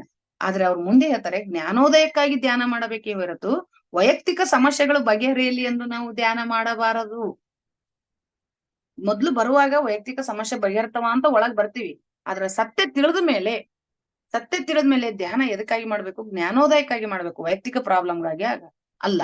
ಧ್ಯಾನ ಸಾಧನೆ ಮಾಡುತ್ತಿರುವಾಗ, ಜ್ಞಾನೋದಯದಲ್ಲಿ ಹೋಗುತ್ತಿರುವಾಗ ನಮ್ಮ ಎಲ್ಲ ವೈಯಕ್ತಿಕ ಸಮಸ್ಯೆಗಳು ಸಹ ತಾನಾಗಿಯೇ ದೂರವಾಗುತ್ತವೆ. ಹಾಗೂ ನಮ್ಮ ಜೀವನದ ಪ್ರತಿಯೊಂದು ಹಂತವೂ ಸಹ ನಮಗೆ ಬಹಳ ಚೆನ್ನಾಗಿ ಅರ್ಥವಾಗುತ್ತದೆ. ಇಲ್ಲಿ ಅದಕ್ಕಾಗಿ ಧ್ಯಾನ ಮಾಡ್ಬೇಕು, ಜ್ಞಾನೋದಯಕ್ಕಾಗಿ ಮಾಡ್ಬೇಕು. ಆದ್ರೆ ಅದು ನಾವು ಒಂದಕ್ಕಾಗಿ ಮಾಡಿದ್ರು ಇನ್ನೊಂದು ತಾನಾಗೆ ನಮ್ ಜೊತೆ ಬರ್ತದೆ ಅನ್ನೋದು. ಇನ್ನು 3ನೇ ದಿನ ಬುದ್ಧತ್ವ ಅನ್ನೋ ಮೆಸೇಜ್ ಅನ್ನ ಕೊಟ್ರು ಅವರು. ಏನು ಬುದ್ಧತ್ವ? ನಾವೆಲ್ಲರೂ ಬುದ್ಧರು ನಿಜ. ಏನದು ಅಂದ್ರೆ, ಬುದ್ಧತ್ವ ಅಂದ್ರೆ ನನ್ನ ಸುತ್ತಮುತ್ತ ಹಾಗೂ ಎಲ್ಲೆಲ್ಲಿಯೂ ಬುದ್ಧರು ಇದ್ದಾರೆ.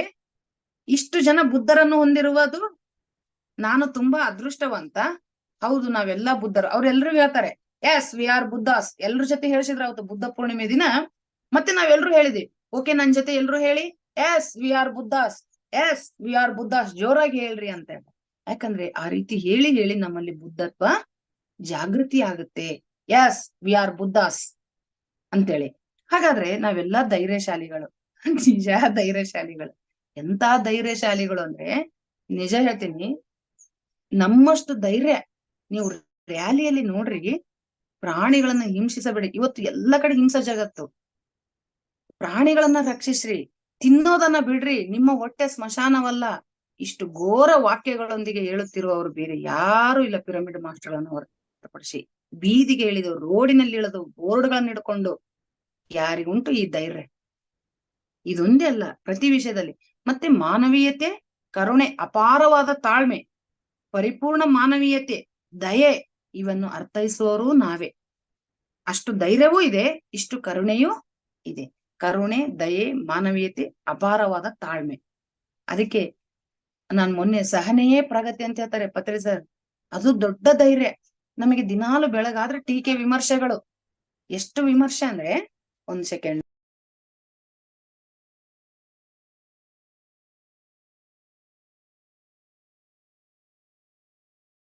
ಆದ್ರಿಂದ ಇಲ್ಲಿ ಏನ್ ಹೇಳ್ತಾರೆ ಅಂದ್ರೆ, ತನ್ನನ್ನು ತಾನು ನಾವ್ ಯಾರಿಗೂ ಒತ್ತಾಯ ಪಡಿಸೋದಿಲ್ಲ. ನೋಡ್ರಿ, ಇಲ್ಲಿ ಯಾರಾದ್ರೂ PSSN ನಲ್ಲಿ ನೀವ್ ಈ ಕೆಲಸ ಮಾಡ್ರಿ, ನೀವ್ ಇದನ್ನೇ ಮಾಡ್ರಿ ಅಂತ ಯಾರಿಗೂ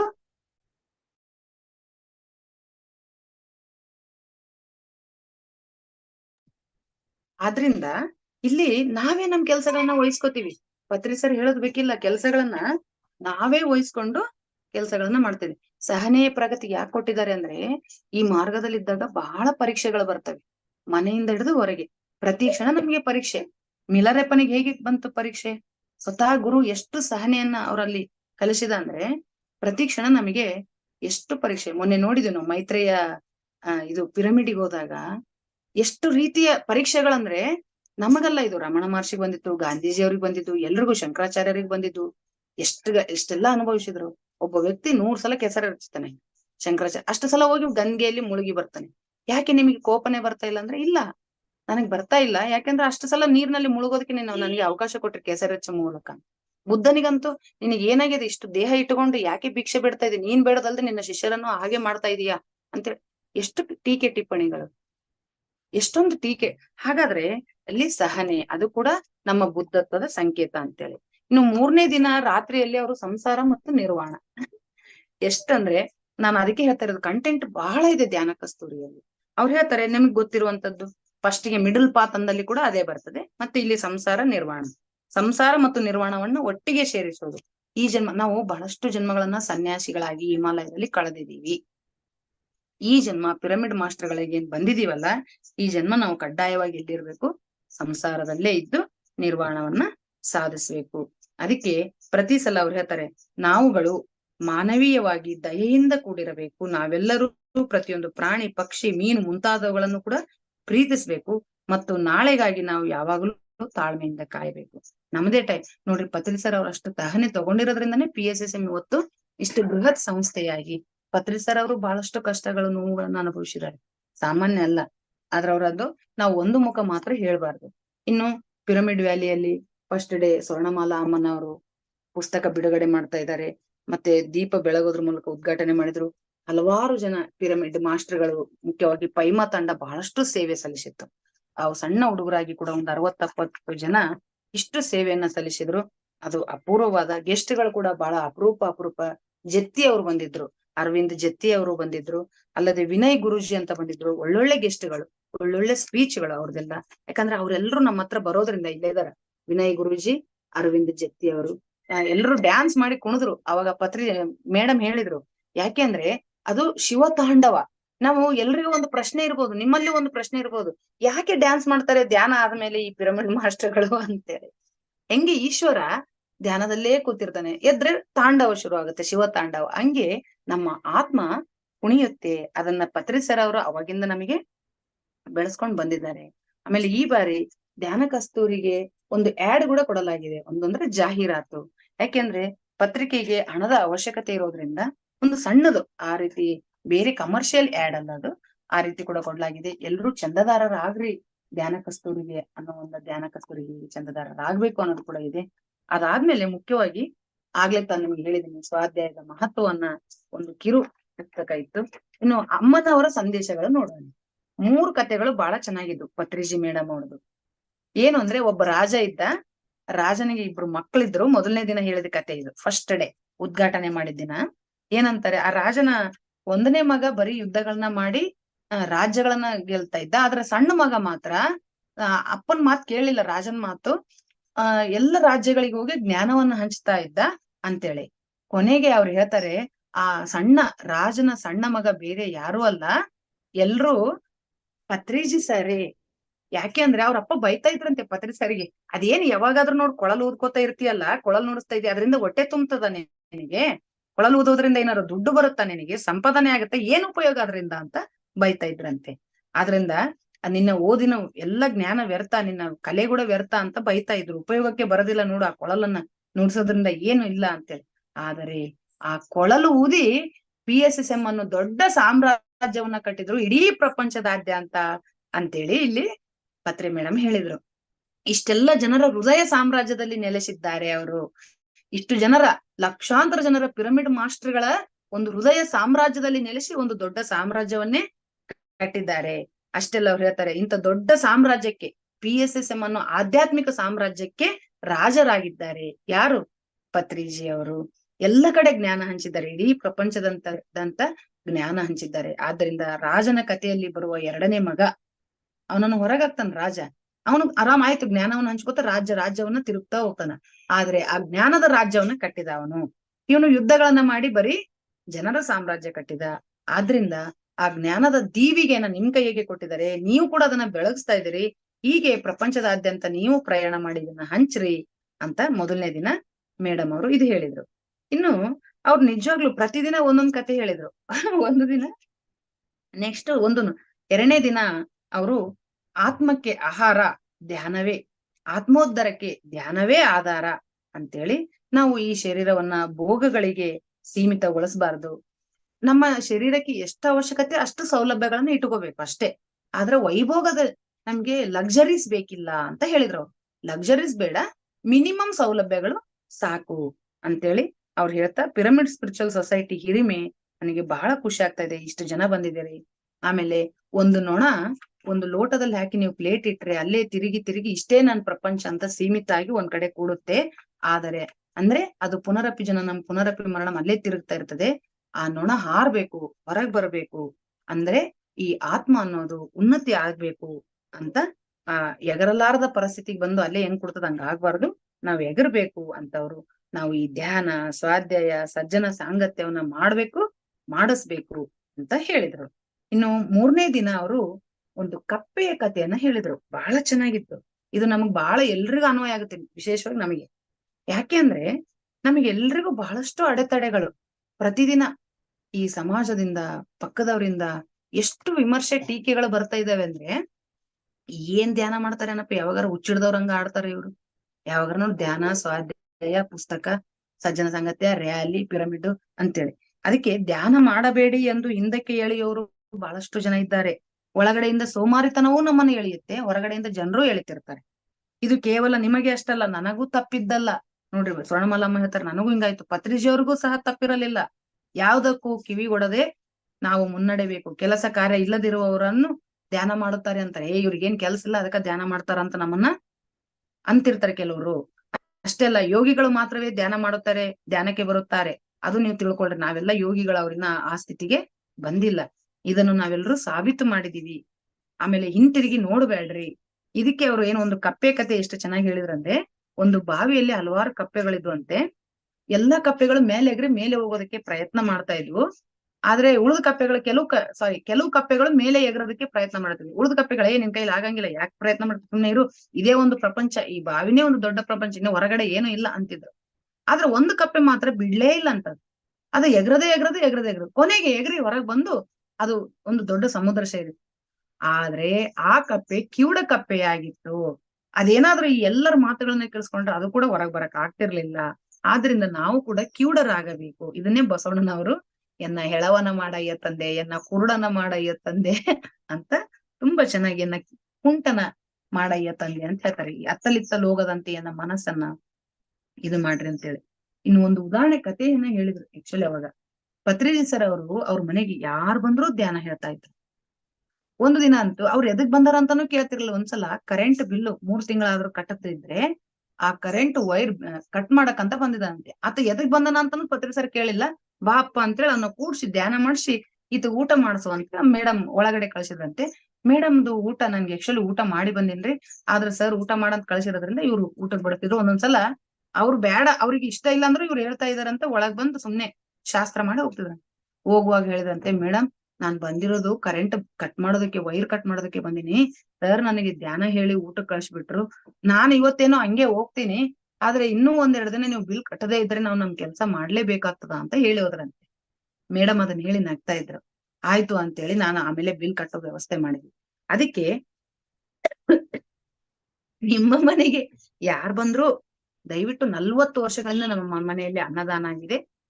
ನಿಮ್ ಮನೆಗ್ ಯಾರು ಬಂದ್ರು ಸಾಧ್ಯವಾದಷ್ಟು ಉಪಚಾರ ಮಾಡಿ ಧ್ಯಾನ ಹೇಳ್ಕೊಡಿ ಅಂತ ಹೇಳಿದ್ರು. ಅದುವೇ ಬುದ್ಧತ್ವ. ನೀವು ಸಹ ನಿಮ್ಮ ಮನೆಗೆ ಬಂದ ಎಲ್ರಿಗೂ ಊಟ ನೀಡಿ ಧ್ಯಾನ ಕಲಿಸಿ, ಸಾಧ್ಯವಾದ್ರೆ ಒಂದು ಪುಸ್ತಕವನ್ನ ಕೊಟ್ಟು ಕಳಿಸಿ. ಪತ್ರಿ ಸರ್ ಅದನ್ನೇ ಮಾಡ್ಯಾರ. ಅವ್ರು 1 ಲಕ್ಷ ಪುಸ್ತಕ ಎಲ್ಲಿದಾವ್ ಮೇಡಮ್ ಅವ್ರು ಓದಿದ್ದು ಅಂತ ಎಲ್ರು ಕೇಳ್ಬೋದು.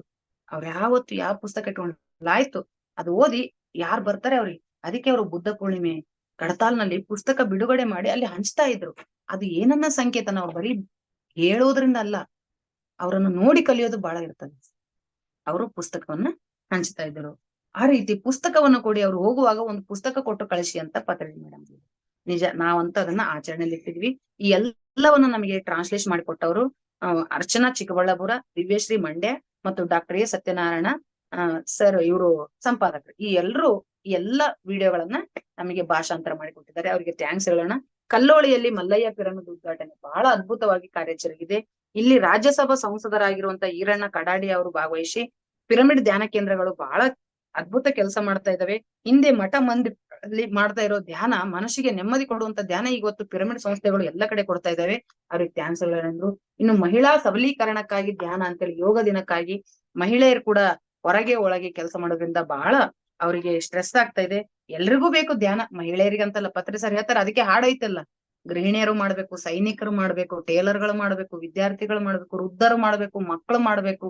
ಪ್ರತಿಯೊಬ್ರು ಯಾವುದೇ ಜಾಬ್ ಇರ್ಲಿ, ಪ್ರಧಾನಮಂತ್ರಿಯೂ ಮಾಡ್ಬೇಕು, ರಾಷ್ಟ್ರಪತಿ ಮಾಡ್ಬೇಕು, ಒಬ್ಬ ಸಾಮಾನ್ಯ ತರಕಾರಿ ಮಾರೋರು ಕೂಡ ಮಾಡ್ಬೇಕು. ಧ್ಯಾನ ಎಲ್ಲರಿಗೂ ಬೇಕು.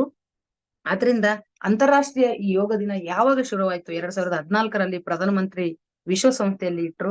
ಅದ್ರ ಮಹತ್ವ ಇವತ್ತು ನೋಡ್ರಿ, ನ್ಯೂಯಾರ್ಕ್, ಪ್ಯಾರಿಸ್, ಬೀಜಿಂಗ್, ಬ್ಯಾಂಕಾಕ್ ಎಲ್ಲಾ ಕಡೆ, ಶಿಯೋಲ್, ದೆಹಲಿ ಎಲ್ಲ ಕಡೆ ಆಗ್ತಾ ಇದೆ. ಮುಖ್ಯವಾಗಿ ಈ ಬಾರಿ ಜಮ್ಮು ಕಾಶ್ಮೀರದಲ್ಲಿ ನಮ್ಮ ಪ್ರಧಾನಿ ಅವ್ರು ಮಾಡಿದ್ರು. ಮೊನ್ನೆ ತಮ್ಗೆ ಗೊತ್ತಿರ್ಲಿ, ವಿಶ್ವಸಂಸ್ಥೆಯ ಪ್ರಧಾನ ಕಚೇರಿಯಲ್ಲಿ ಕೂಡ ಯೋಗವನ್ನ ಮಾಡ್ಲಾಯ್ತು. ಅದ್ರಿಂದ ಈ ಯೋಗ ಆದಿಯೋಗಿ ಶಿವನಿಂದ ಆರಂಭಗೊಂಡು ಪತಂಜಲಿ ಮಹರ್ಷಿಗಳಿಂದ ಎಲ್ರಿಗೂ ಈ ಜ್ಞಾನ ಸಿಕ್ಕು. ನೋಡ್ರಿ, ಆ 21 ಆ ಡೇಟ್ ಅನ್ನ ಕೂಡ ಸುಮ್ನೆ ಇಟ್ಟಿಲ್ಲ. ಇಡೀ ವರ್ಷದಲ್ಲಿ ಅತ್ಯಂತ ಸುದೀರ್ಘವಾದ ದಿನ. ಅಷ್ಟೆಲ್ಲ ಪತಂಜಲಿ ಅವರು ಯೋಗವನ್ನ ಬೋಧಿಸಿದ ದಿನವೂ ಹೌದು. ಆ ಸವಿನೆನಪಿಗಾಗಿ ದೈಹಿಕ, ಮಾನಸಿಕ, ಭಾವನಾತ್ಮಕ ಮತ್ತು ಎಲ್ಲ ಆರೋಗ್ಯಗಳಿಗಾಗಿ ಈ ಬಾರಿಯ ಘೋಷವಾಕ್ಯ ಏನಿತ್ತು ಅಂದ್ರೆ, ಸ್ವಂತಕ್ಕಾಗಿ ಸಮಾಜಕ್ಕಾಗಿ ಯೋಗ ಅಂತೇಳಿ. ಇದಂತೂ ಯೋಗ ಡೇ ನಾವೆಲ್ಲರೂ ನೋಡಿದ್ವಿ. ಆಮೇಲೆ ಇಲ್ಲಿ ಶಿವಸೂತ್ರದ 12 ಸೂತ್ರಗಳನ್ನ ಕೂಡ ಬಹಳ ಅದ್ಭುತವಾಗಿ ಜೀವನವನ್ನ ಬಂದಂತೆ ಸ್ವೀಕರಿಸಿ, ಷರತ್ತುಗಳಿಲ್ಲದೆ ಪ್ರೀತಿಸಿ, ಎಲ್ಲರನ್ನ ತೀರ್ಪು ಇಲ್ಲದೆ ಕ್ಷಮಿಸಿ, ಎಲ್ಲರನ್ನ ಮತ್ತೆ ಆಗಿ ಹೋಗಿದ್ದನ್ನ ಬಿಟ್ಟು ಬಿಡಿ, ಸಹಾನುಭೂತಿಯನ್ನ ಬೆಳೆಸಿಕೊಳ್ಳಿ. ಆಮೇಲೆ ನಿಮ್ಮ ಆಂತರಿಕ ಧ್ವನಿಯನ್ನು ಅನುಸರಿಸಿ. ಇಂಟ್ಯೂಷನ್, ಒಳಗಡೆ ಏನ್ ಬರ್ತಾ ಇದೆ ನೋಡಿ. ಹೊರಗಡೆಯಿಂದ ಎಲ್ರು ಹೊರಗಡೆ ಕೇಳ್ತಿರ್ತಾರೆ, ನಾನು ಏನ್ ಮಾಡ್ಬೇಕು ಅಂತ ನಿನ್ನ ಒಳಗಡೆ ಕೇಳು. ನಿನ್ನ ಒಳಗಡೆಯಿಂದನೇ ಉತ್ತರ ಬರುತ್ತೆ ಧ್ಯಾನ ಕೂತಾಗ. ಪ್ರತಿಯೊಂದು ಕ್ರಿಯೆಯ ಬಗ್ಗೆ ಗಮನವಿರಲಿ. ನಾವೇನ್ ಮಾಡ್ತಾ ಇದೀವಿ ಅನ್ನೋ ಕ್ರಿಯೆಯ ಬಗ್ಗೆ ಗಮನ ಇರ್ಲಿ. ಹೀಗೆ ದೈನಂದಿನ ಕಾರ್ಯಗಳ ಪುನರಾವಲೋಕನಕ್ಕೆ ಸಮಯ ಮೀಸಲಿಡಿ. ಅದೇ ಧ್ಯಾನ. ನಿಜ, ನಾವಿವತ್ತು ಬೆಳಗಿನಿಂದ ಏನ್ ಮಾಡಿದ್ವಿ? ಸಮಯವನ್ನ ಸರಿಯಾಗಿ ಸದುಪಯೋಗ ಪಡಿಸ್ಕೊಂಡ್ವಾ? ಹಾಗಾದ್ರೆ ಎಲ್ಲಿ ಸಮಯ ವ್ಯರ್ಥ ಮಾಡಿದ್ವಿ, ಎಲ್ಲಿ ಮಾತು ವ್ಯರ್ಥ ಮಾಡಿದ್ವಿ, ಎಲ್ಲಿ ಎನರ್ಜಿ ವೇಸ್ಟ್ ಮಾಡಿದ್ವಿ? ಹೀಗೆ ಅದಕ್ಕಾಗಿ ಕ್ಷಮೆಡಿ. ನಿಮ್ಮ ನಿರೀಕ್ಷೆಗಳನ್ನ ನಿಯಂತ್ರಿಸಿ. ಅಂದ್ರೆ ಹೊರಗಡೆಯಿಂದ ಏನನ್ನ ನಿರೀಕ್ಷೆ ಮಾಡಬೇಡಿ, ಯಾರಿಂದಲೂ ಏನನ್ನ ನಿರೀಕ್ಷೆ ಮಾಡಬೇಡಿ. ಹೀಗೆ ಆಧ್ಯಾತ್ಮಿಕ ಸೂತ್ರಗಳು ನಮ್ಮ ದೈನಂದಿನ ಜೀವನದಲ್ಲಿ ಅಳವಡಿಸ್ಕೋಬೇಕು ಅನ್ನೋದು ಕೂಡ ಆ ಶಿವಸೂತ್ರದಲ್ಲಿ ಇರೋದನ್ನ ಕೊಟ್ಟಿದ್ದಾರೆ. ಬಹಳ ಅದ್ಭುತವಾಗಿ ಆಕ್ಚುಲಿ ಅಷ್ಟು ಚೆನ್ನಾಗಿ ಬಂದಿದೆ. ಇದಂತೂ ನಮಗಾಗ್ಲೇ ಹೇಳಿದೆ, ಯೋಗಕ್ಕೆ 2 ಮೆಟ್ಟಲು, ಧ್ಯಾನ ಮತ್ತು ಆ ಇಡೀ ಪಿರಮಿಡ್ ವ್ಯಾಲಿಯಲ್ಲಿ 2 ದಿನ ನಡೆದ ವರದಿಯನ್ನ ಕೂಡ ಬಹಳ ಅದ್ಭುತವಾಗಿ ಇಲ್ಲಿ ಬರೆದಿದ್ದಾರೆ. 3 ದಿನ ಧ್ಯಾನ ಏನಾಯ್ತು, ಯಾರ್ಯಾರು ಬಂದ್ರು, ಹೇಗೆಲ್ಲ ಸ್ಟಾಲ್ಗಳಿದ್ವು, ಪುಸ್ತಕಗಳು ಹೇಗಿತ್ತು, ಪ್ರತಿಯೊಂದನ್ನ ಅವ್ರಿಗೆ ಹೇಗೆ ಸನ್ಮಾನ ಮಾಡಿ, ನಮ್ದು ಸನ್ಮಾನನೇ ಬೇರೆ ನಿಮಗ್ ಗೊತ್ತು. ಗಂಧ ಹಚ್ಚಿ ಮೇಲೆ ಪನ್ನೀರು ಚಿಮ್ಸಿ ಸನ್ಮಾನ ಮಾಡಿ ಪುಸ್ತಕ ಕೈಯಲ್ಲಿ ಕೊಟ್ಟು ಕಳಿಸಿದೀವಿ ಅವ್ರನ್ನೆಲ್ಲರನ್ನ ಅಂತೇಳಿ ಎಲ್ಲವನ್ನ ಸುದೀರ್ಘವಾಗಿ ಬರೆದಿದ್ದಾರೆ. ಮತ್ತೆ ಶಿವಸೂತ್ರಗಳು 76ರಿಂದ 91ರವರೆಗೆ. ನನಗೆ ಇದರಲ್ಲಿ ಒಂದು 79ನೇದು ಬುದ್ಧ ಬಹಳ ಆಚರಿಸ್ತಿದ್ನಂತೆ. ಏನು ಅಂದ್ರೆ ಇದು ಜ್ವಾಲೆಯ ಮೇಲೆ ಕೇಂದ್ರೀಕರಿಸಿ ಅಂತ ಐತಿ. ನಾವು ಪ್ರತಿದಿನ ಏನ್ ಮಾಡ್ಬೇಕಂತೆ, 3 ತಿಂಗಳು ನಿರಂತರವಾಗಿ ಸ್ಮಶಾನಕ್ಕೆ ಹೋಗಿ ಶರೀರ ಸುಡುವುದನ್ನು ನೋಡ್ಬೇಕಂತೆ. ಸತ್ತ ದೇಹ ಸುಡುತ್ತಿರುವುದನ್ನು ನೋಡಲು ಹೇಳುತ್ತಿದ್ದನಂತ ಬುದ್ಧ ತನ್ನ ಶಿಷ್ಯರಿಗೆ. ಅಷ್ಟೇ ಕೆಲಸ, ಬೇರೆ ಏನು ಮಾಡ್ಬೇಕಿಲ್ಲ. ದಿನ ಹೋಗ್ಬೇಕು, ಶರೀರವನ್ನ ಸುಡೋದ್ನ ನೋಡಿ ಬರ್ಬೇಕು. ಕೊನೆಗೆ ಒಂದು ದಿನ ನನ್ನ ದೇಹವೇ ಚಟ್ಟದಲ್ಲಿ ಸುಡುತ್ತಿರುದೇ ಅನ್ನೋದನ್ನ ಕಾಣಿಸ್ಬೇಕು. ಆ ತರ ನೋಡ್ಬೇಕಂತೆ ನಮ್ಮನ್ನ. ಇದು ಒಂದು ತಂತ್ರ. ಹಾಗೆ ಮಾಡೋದ್ರಿಂದ ನಮ್ಗೆ ಸಾವಿನ ಬಗ್ಗೆ, ಈ ಶರೀರದ ಬಗ್ಗೆ ವ್ಯಾಮೋಹ ಪೂರ್ತಿಯಾಗಿ ಹೋಗುತ್ತೆ. ನಾವೇನಿಲ್ಲ, ಬರೀ ಧ್ಯಾನ ಮಾಡೇ ಈ ರೀತಿ ಆಗಿದೀವ. ಮತ್ತೆ ಬೇರೆ ಶುದ್ಧವಾದ ಗಮನ ಬೆಳೆಸ್ಕೊಳ್ಳಿ. ಕತ್ತಲಲ್ಲಿ ಕರಗಿರಿ. ಒಳಗಿನ ಕತ್ತಲನ್ನು ಹೊರಗೆ ತರುವುದು. ಇಡೀ ಪ್ರಪಂಚವನ್ನು ಸುಡುತ್ತಿರುವುದಾಗಿ ಕಲ್ಪನೆ ಮಾಡಿಕೊಳ್ಳಿ. ಅಬಾಬಾ, ಇದು ಒಂದು ಸೂತ್ರ. ಇಡೀ ಪ್ರಪಂಚವೇ ಸುಡುತ್ತಿರುವುದಾಗಿ ಕಲ್ಪನೆ ಮಾಡ್ಬೇಕಂತ. ಉರಿದು ಬೂದಿಯಾಗುತ್ತಿರುವುದನ್ನು ಧ್ಯಾನ ಮಾಡಿಸಿ. ಇವೆಲ್ಲ ಧ್ಯಾನದ ತಂತ್ರಗಳಿವೆಲ್ಲ, ಶಿವಸೂತ್ರಗಳಂತೇಳಿ. ಇವೆಲ್ಲವೂ ಬಿಟ್ಟು ನಮ್ಮ ಪತ್ರಿ ಸರ್ ಒಂದೇ ಆನಾಪಾನಸತಿ ಒಂದೇ ಸಾಕು ಅಂತ ಹೇಳಿದೆ. ನಿಮ್ಮ ಇರುವಿಕೆಯ ಬಿಂದುವಿನಲ್ಲಿ ಎಲ್ಲವೂ ಸೇರಿಕೊಳ್ಳುವುದು. ಹೀಗೆ ಅಂತರಂಗ ನಿಮ್ಮ ಗಮನವನ್ನ ಬದಲಾಯಿಸಿ, ಆಂತರಕ್ಕೆ ನಿಮ್ಮ ಗಮನ ಬದಲಾಯಿಸಿ. ನಿಮ್ಮ ದೇಹದಿಂದ ನಿರ್ಲಿಪ್ತವಾಗಿರಿ. ಈ ದೇಹದ ಮೇಲಿನ ಮಮತೆ ಎಲ್ಲ ಹಿಂಗ ಪಕ್ಕಕ್ಕೆ ಸರಿಸಿಡ್ಬೇಕಂತ, ನಮ್ಮ ಶರೀರದ ಮೇಲಿನ ಮಮತೆ. ಹೀಗೆ ಯಾವುದೇ ಯೋಚನೆಯನ್ನು ಮಾಡಬೇಡಿ. ಇದನ್ನು ನಾವು ಅನ್ಕೋತೀವಿ ಪಾಸಿಟಿವ್ ಥಿಂಕಿಂಗ್ ಬಹಳ ಹೈಯೆಸ್ಟ್ ಅಂತೀವಲ್ಲ. ಯಾವುದೇ ವಿಚಾರವನ್ನು ಯೋಚಿಸಿದ್ರೆ ಅಂದ್ರೆ ಪಾಸಿಟಿವ್ ಥಿಂಕಿಂಗ್, ಮಿರಾಕಲಸ್ ಥಿಂಕಿಂಗ್ ಗಿಂತ ಹೈಯೆಸ್ಟ್ ಯಾವುದು ಅಂದ್ರೆ ನೋ ಥಾಟ್ಸ್ ಆಗಿರೋದು, ಆಲೋಚನೆ ರಹಿತವಾಗಿರೋದು. ಈ ರೀತಿ ಪ್ರತಿಯೊಂದು ವಿಷಯಗಳನ್ನ ಇದರಲ್ಲಿ ತುಂಬಾ ನಿಮ್ಮ ಸೂಕ್ಷ್ಮ ದೇಹವನ್ನ ಅನುಭವಿಸಿರಿ, ಹಗುರವಾಗಿ ಮತ್ತು ಕಣ್ಣನ್ನ ಸ್ಪರ್ಶಿಸಿರಿ. ಇಲ್ಲಿ ಒಂದು QR ಕೋಡ್ ಕೊಟ್ಟಿದ್ದಾರೆ. ಇಡೀ PDF ಬಂದ್ಬಿಡ್ತದೆ ಈ ಬುಕ್ಕಿಂದು. 4 PDF ಗಳು ಕೂಡ ಬರ್ತವೆ. ಇನ್ನು ಕೊನೆಯದಾಗಿ ಈಗಾಗ್ಲೇ ನಾವು ಪದ ಬಂದು ಬಿಟ್ಟಿದ್ದೀವಿ. ಇನ್ನೊಂದು ತಮಗೆ ಮುಖ್ಯವಾದ ವಿಷಯ ಇಲ್ಲಿ ಹೇಳ್ಬೇಕು. PMCಗಾಗಿ ಸುಮಾರು ತಾವೆಲ್ಲರೂ ನೋಡಿರ್ತೀರಿ, PMC ವಾಹಿನಿ ನಡಿಬೇಕಾದ್ರೆ ಸಹಾಯಧನ ಬೇಕೇ ಬೇಕು, ದುಡ್ಡು. ನೀವು 500,000 ರೂಪಾಯಿ ಕೂಡ PMCಗೆ ಕಳಿಸ್ಬೋದು. ಈಗ ನೀವು ಹೆಂಗ ಬುದ್ಧ ಪೂರ್ಣಿಮೆಗೆ ಅನ್ನದಾನಕ್ಕೆ ಕಳಿಸಿದ್ರು, ಯಾಕಂದ್ರೆ PMC ಚಾನಲ್ ಅಂದ್ರೆ ಎಷ್ಟೊಂದು ಖರ್ಚುಗಳು, ಕ್ಯಾಮ್ರಾ ಮ್ಯಾನ್ಗಳು, ಎಡಿಟಿಂಗು, ಮತ್ತೆ ಆ ಕ್ಯಾಮ್ರಾಗಳು, ಆಮೇಲೆ ಅವೆಲ್ಲದಕ್ಕೂ ದುಡ್ಡು ಬೇಕು. ಅಲ್ಲೊಂದು ಆಫೀಸು, ಅಲ್ಲಿ ಕ್ಯಾಮ್ರಾಮನ್ಗಳಿಗೆ ಸಂಬಳ, ಹೀಗೆ. ಅದ್ರಿಂದ ಈ ಬಾರಿ ಶ್ರೀಮತಿ ಜ್ಞಾನೇಶ್ವರಿ, ಶ್ರೀಮತಿ ರಾಜೇಶ್ವರಿ, ಮುನಿಯಪ್ಪ ರೆಡ್ಡಿ ಮತ್ತು TS ರಾಣಿ, ಮುಖ್ಯವಾಗಿ ರಾಮನಗರದ ಕೃಷ್ಣಪ್ಪ ಸರ್ 2 ಲಕ್ಷ ರೂಪಾಯಿ ಚೆಕ್ಗಳನ್ನ ಕೊಟ್ರು. ಒಬ್ರು 50,000, ಒಬ್ರು 10,000. ಹೀಗೆ ನಾವು ಕೂಡ PMC ವಾಹಿನಿಗೆ ನಮಗೆ ಪ್ರತಿ ತಿಂಗಳ ಎಷ್ಟಾಗುತ್ತೆ, 100, 200, 500 ರೂಪಾಯಿ ಒಂದು ದಾನವನ್ನ. ಯಾಕಂದ್ರೆ ಪತ್ರಿ ಸರ್ ಹೇಳ್ತಾರೆ, ನಮ್ಮ ಒಂದು ಪುಸ್ತಕ ಆರ್ಥಿಕ ಪರಿಸ್ಥಿತಿ ಅನ್ನೋ ಒಂದು ಪುಸ್ತಕನೇ ಬಂದಿದೆ. ತಟವರ್ತಿ ರಾಘವರಾವ್ ಸರ್ ಅವ್ರ ಪುಸ್ತಕ ಬಹಳ ಚೆನ್ನಾಗಿದೆ. ಬರೀ ಒಂದು 40 ರೂಪಾಯಿದು, ಆರ್ಥಿಕ ಸ್ಥಿತಿಗತಿ ಅಂತೇಳಿ. ಆ ನಮ್ಮ ಆರ್ಥಿಕ ಸ್ಥಿತಿ ಸುಧಾರಣೆ ಆಗ್ಬೇಕು ಅಂದ್ರೆ ನಾವು ಕಡ್ಡಾಯವಾಗಿ ಇಂತ ಆಧ್ಯಾತ್ಮಿಕ ಕೆಲಸಗಳಿಗೆ ಏನ್ ಮಾಡ್ಬೇಕು, ಹಣವನ್ನ ದಾನದ ರೂಪದಲ್ಲಿ, ಬುದ್ಧ ಪೂರ್ಣಿಮೆಗಾಗ್ಲಿ ಬೇರೆ ಬೇರೆ ರೂಪದಲ್ಲಿ, ಅನ್ನದಾನಕ್ಕೆ ಬೇರೆ. ನಮ್ಮಲ್ಲಿ ಇನ್ನೊಂದು ತಪ್ಪು ಕಲ್ಪನೆ ಇದೆ, ಅನ್ನದಾನಕ್ಕೆ ಕೊಟ್ಟದ್ದೇ ಶ್ರೇಷ್ಠ ದಾನ ಅಂತಲ್ಲ. ಅನ್ನದಾನ, ಪಿರಮಿಡ್ ಕಟ್ಟಡಗಳಿಗೆ ದಾನ ಮತ್ತು PMCಗೆ ನಾವ್ ಹೇಳಿದೀವಿ. PMCಗೆ ಕೊಡೋದಾನ ಅಂದ್ರೆ ನಾವು PMCಯ ಚಟುವಟಿಕೆಗಳಿಗೆ ಅಂದ್ರೆ ನಾವೇ ಧ್ಯಾನ ಪ್ರಚಾರ ಮಾಡಿದಂತೆ. ಅಲ್ಲಿ PMCಗೆ ಕೊಡೋ ದುಡ್ಡು ಅಂದ್ರೆ PMC ಮಾಡುವ ಕಾರ್ಯ ಚಟುವಟಿಕೆಗಳು ನಮ್ ದುಡ್ಡಿನಿಂದ ನಡೀತಾ ಇದೆ. ಆಮೇಲೆ ಲಲಿತಾ ಸಹಸ್ರನಾಮದ ಅರ್ಚನಾ ಚಿಕ್ಕಬಳ್ಳಾಪುರ ಅವರು ಪ್ರತಿ ತಿಂಗಳು ನಮ್ಗೆ ಕಟ್ಟಿಕೊಡ್ತಾ ಇದ್ದಾರೆ. ಯೋಗ ವಾಸಿಷ್ಠ್ಯ ರಾಮನಿಗೆ ಈ ಬಾರಿ ಏನು ಜಿಜ್ಞಾಸೆ ಅಂದ್ರೆ, ಕಾಲದ ಪ್ರಭಾವದ ಬಗ್ಗೆ ಜಿಗುಪ್ಸೆ ಉಂಟಾಗಿತ್ತಂತೆ ರಾಮನಿಗೆ. ಈ ಕಾಲದ ಪ್ರಭಾವ ಹೇಗಿರುತ್ತೆ ಅನ್ನೋದ್ರ ಬಗ್ಗೆ ರಾಮ ಈಗ ಶ್ರೀರಾಮಚಂದ್ರ ವಶಿಷ್ಠರ ಜೊತೆ ಮತ್ತು ವಿಶ್ವಾಮಿತ್ರ ಅವರ ಜೊತೆ ಚರ್ಚೆ ಮಾಡಿರೋದನ್ನ ಕೂಡ ಈ ಒಂದು ಧ್ಯಾನ ಕಸ್ತೂರಿಯಲ್ಲಿ ಕೊಡಲಾಗಿದೆ. ಇನ್ನು ಇಲ್ಲಿ ಮುಖ್ಯವಾಗಿ ಧ್ಯಾನಾನುಭವಗಳು ಶೈಲಜಾ ಕೋರಿ ಶೆಟ್ಟರ್ ಅವರು 2022ರಲ್ಲಿ ಯೂಟ್ಯೂಬ್ ಮೂಲಕ ಶಕುಂತಲಾ ಮೇಡಮ್ ಅವರಿಂದ ಧ್ಯಾನಕ್ಕೆ ಬಂದು ಹಾವೇರಿಯಲ್ಲಿ ಸರ್ವಮಂಗಲ ಧ್ಯಾನ ಮಂದಿರವನ್ನ ಆರಂಭಿಸಿದ್ದಾರೆ. ಆಮೇಲೆ ಅವರಲ್ಲಿ ಕ್ಷಮಿಸುವುದನ್ನ ಕಲ್ತಿದ್ದಾರೆ, ಅವರು ಪ್ರಾಣಿಗಳನ್ನ ಪ್ರೀತಿಸುವುದನ್ನ ಕಲ್ತಿದ್ದಾರೆ. ಆಮೇಲೆ ಧ್ಯಾನ ಹೇಳಿಕೊಡ್ತಾ ಇದ್ದಾರೆ, ಧ್ಯಾನ ಕಸ್ತೂರಿಗೆ ಚಂದದಾರರನ್ನಾಗಿ ಮಾಡಿಸ್ತಾ ಇದ್ದಾರೆ. ಮತ್ತೆ ಇದೆಲ್ಲದಕ್ಕಾಗಿ ವಿಶ್ವಕ್ಕೆ ಅವರು ಕೃತಜ್ಞತೆಗಳನ್ನ ಸಲ್ಲಿಸ್ತಾರೆ. ಮುಖ್ಯವಾಗಿ ಅವರು ಅಭಿನವ್ ಗುರುಜಿ ಅವರಿಗೆ, ಶಾಂತಲಾ ಮೇಡಮ್ ಅವರಿಗೆ, ಮೈತ್ರೇಯ ಧ್ಯಾನ ಬಳಗಕ್ಕೆ ಕೂಡ ಅವ್ರು, ಯಾಕಂದ್ರೆ ಪ್ರತಿದಿನ ಮೈತ್ರೇಯ ಧ್ಯಾನ ಬಳಗದಲ್ಲಿದ್ದು ನಾನು ಸಾಕಷ್ಟು ವಿಷಯಗಳನ್ನ ಕಲ್ತಿದ್ದೀನಿ. ಅಂತೇಳಿ ಕೂಡ ತಮ್ಮ ಅನುಭವವನ್ನ ಹಂಚಿಕೊಂಡಿದ್ದಾರೆ ಶೈಲಜಾ ಕೂಡಿಶೇಖರ್ ಅವರು. ಇನ್ನು ಈ 2 ಪುಸ್ತಕಗಳು ಆಗ್ಲೇ ಹೇಳಿದೆ, ಅನನ್ಯ ಸನ್ಯಾಸಿ ಮತ್ತು ಏನನ್ನ ಹೇಳ್ತವೆ ಇವು ಅಂದ್ರೆ ಟ್ಯೂಸ್ಡೇ ರಾಂಪ ಅಂತ ಕರೀತಾರೆ ಅವ್ರು. ನನ್ನ ಹೆಸರು ಲೇಖಕರು ಏನಂತ ಕೇಳ್ತಾರೆ, ಟ್ಯೂಸ್ಡೇ ರಾಂಪ. ಇದ್ರಲ್ಲಿ ಏನು ಯಾವ ವಿಷಯಗಳನ್ನ ನಿಮಗೆ ಇಟ್ಟಿದ್ದಾರೆ ಈ 2 ಪುಸ್ತಕಗಳೆಲ್ಲ ಏನು ಅಂದ್ರೆ, ಒಂದು ಸೂಕ್ಷ್ಮ ಶರೀರಯಾನ, ದೂರ ಸಂವೇದಿ ಮತ್ತು ಅತೀಂದ್ರಿಯ ಶಕ್ತಿಗಳು. ಈ ಅತೀಂದ್ರಿಯ ಶಕ್ತಿಗಳನ್ನ ಯಾವ್ದು ಮಾಡ್ಬೇಕು, ಕೆಲವರಿಗೆ ಇವು ಅತೀಂದ್ರಿಯ ಶಕ್ತಿಗಳು ಸಿದ್ಧಿಸಿದಾಗ ತಪ್ಪು ಕಾರ್ಯಗಳಿಗೆ ಬಳಸ್ತಾ ಇರ್ತಾರೆ. ಯಾವ್ದು ಮಾಡ್ಬೇಕು ಯಾವ್ದು ಮಾಡಬಾರದು ಅನ್ನೋ ಸಂಗತಿಗಳು ಕೂಡ ಇಲ್ಲಿ ತುಂಬಾ. ಆಮೇಲೆ ಇನ್ನೊಂದು ಗೊತ್ತಿರ್ಲಿ ನಿಮಗೆ, ಪರಕಾಯ ಪ್ರವೇಶ. ಈ ಟ್ಯೂಸ್ಡೇ ರಾಂಪ ಏನಿದಾರಲ್ಲ, ಇಂಗ್ಲೆಂಡಿನ ಒಬ್ಬ ವ್ಯಕ್ತಿಯ ಶರೀರವನ್ನ ತಗೊಳ್ತಾರೆ. ಅವನು ಯುವಕ ಇರ್ತಾನೆ, ದೇಹ ತ್ಯಾಗ ಮಾಡೋದಕ್ಕೆ ರೆಡಿ ಆಗ್ಬಿಟ್ಟಿರ್ತಾನ, ಆ ಶರೀರವನ್ನ ತಗೋತಾರೆ. ಅದಕ್ಕೆ ಇಲ್ಲಿ 2 ಫೋಟೋಗಳಿದಾವೆ. ಇದು ಪರಕಾಯ ಪ್ರವೇಶದ ನಂತರ ಈ ಶರೀರ, ಪರಕಾಯ ಪ್ರವೇಶಕ ಮುಂಚೆ ಈ ಶರೀರದಲ್ಲಿ ಇದ್ರವ್ರು. ಈ ಶರೀರದಿಂದ ಈ ಶರೀರಕ್ಕೆ ಬಂದ್ಮೇಲೆ ಹೇಗೆಲ್ಲ ಅದು ಅಡ್ಜಸ್ಟ್ಮೆಂಟ್ ಆಗ್ಬೇಕು ನೋಡ್ರಿ. ಯಾಕೆ ಹಿಂಗ್ ಮಾಡ್ತಾರೆ ಅನ್ನೋದು ಅದನ್ನು ಬರ್ತದೆ ನಿಮಗೆ.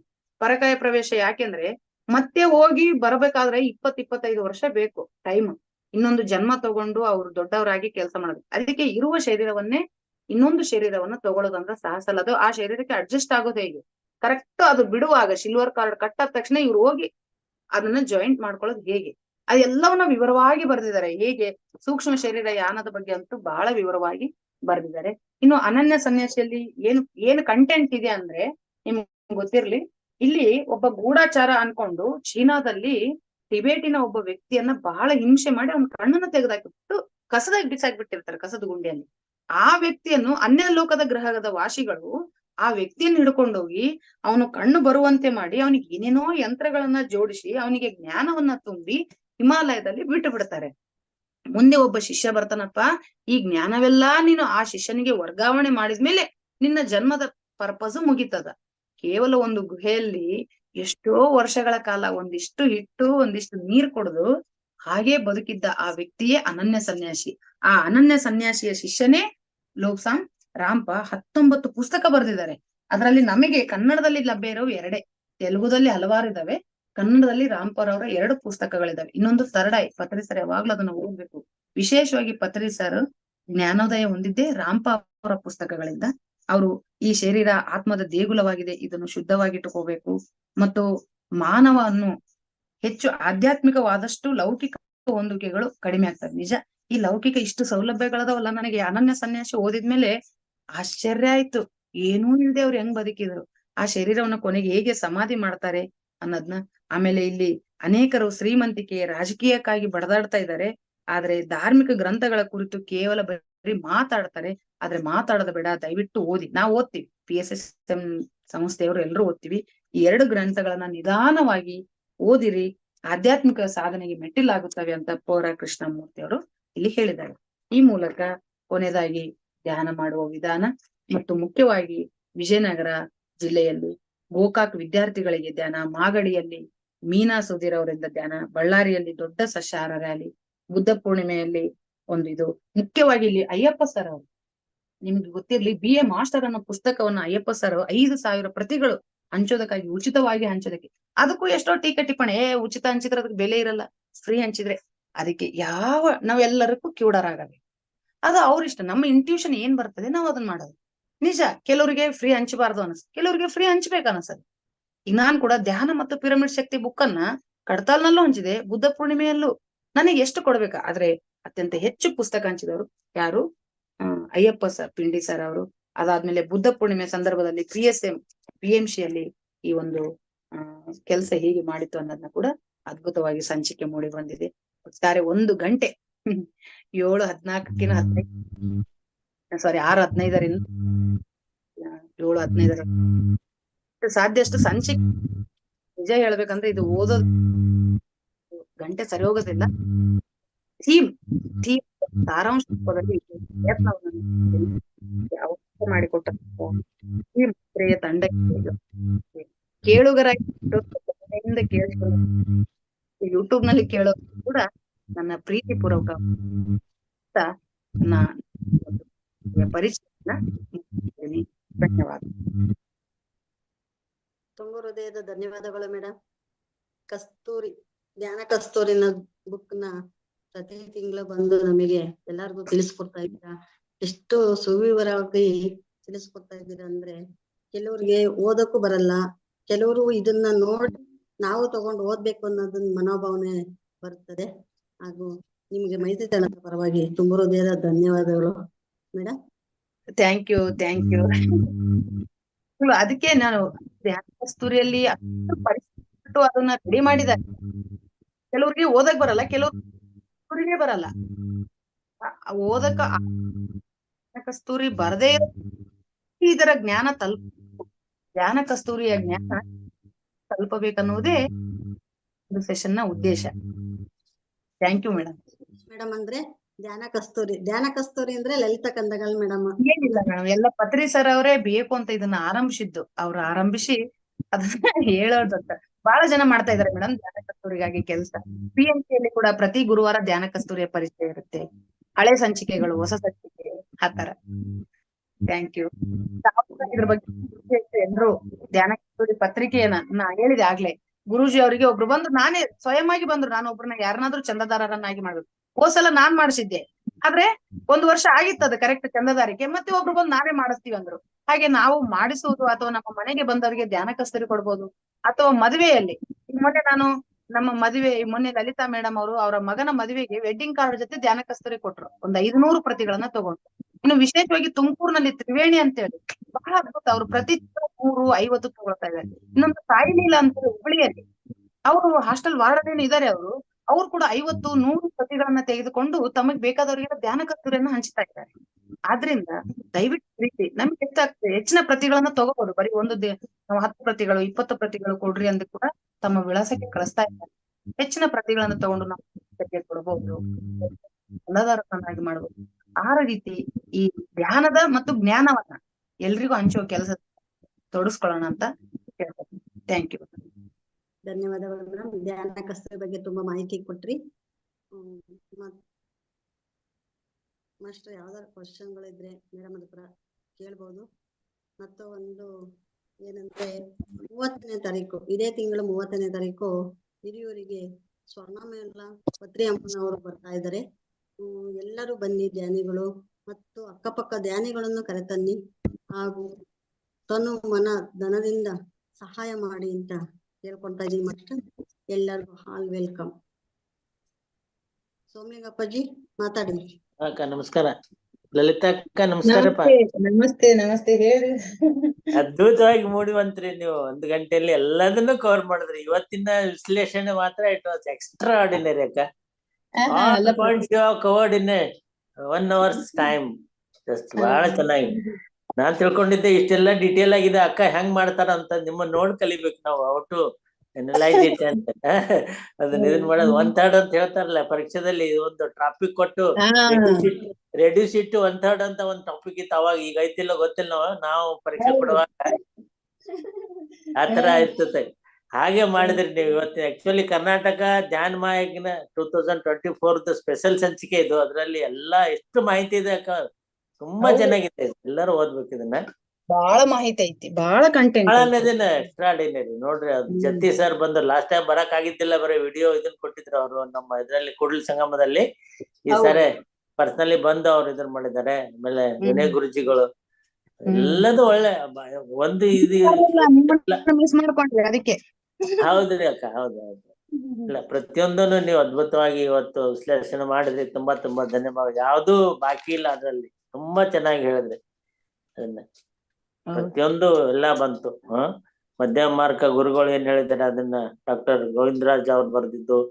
ಆಮೇಲೆ ಇದು ಪುಸ್ತಕಗಳ ಬಗ್ಗೆ ಹೇಳಿದ್ರಿ. ಆಲ್ಬರ್ಟ್ ಐನ್ಸ್ಟೀನು ಮತ್ತೆಲ್ಲಾ ಇವ್ರು ನೆಲ್ಸನ್ ಮಂಡೇಲಾ ಆತರ. ಪ್ರತಿಯೊಬ್ಬರದು ಚರ್ಚಿಲ್ದಾತು, ಮಾರ್ಟಿನ್ ಲೂಥರ್ದಾತು, ಜೀಸಸ್, ಜೂಲಿಯಸ್ ಸೀಸರ್, ಇವ್ರೆಲ್ಲಾರ್ದು ಹೇಳಿದ್ರಿ. ಮತ್ ಶಿವನ್ ಸೂತ್ರಗಳು ಬಹಳ ಅದ್ಭುತವಾಗಿದ್ದಾರೆ. ಅವಂತೂ ಓದ್ಬೇಕು ಎಲ್ಲಾರು. ಅದಕ್ಕೆ ಹತ್ತತ್ತೆ ಕೊಡ್ತಾರ ಅವ್ರು, ಎಲ್ಲ ಓದ್ಲಿ ಅಂತ ಹೇಳ್ಬಿಟ್ಟು. ಅದನ್ನೆಲ್ಲ ಕ್ರೋಢೀಕರಿಸಿ ಓದ್ಬೇಕು ನಾವು.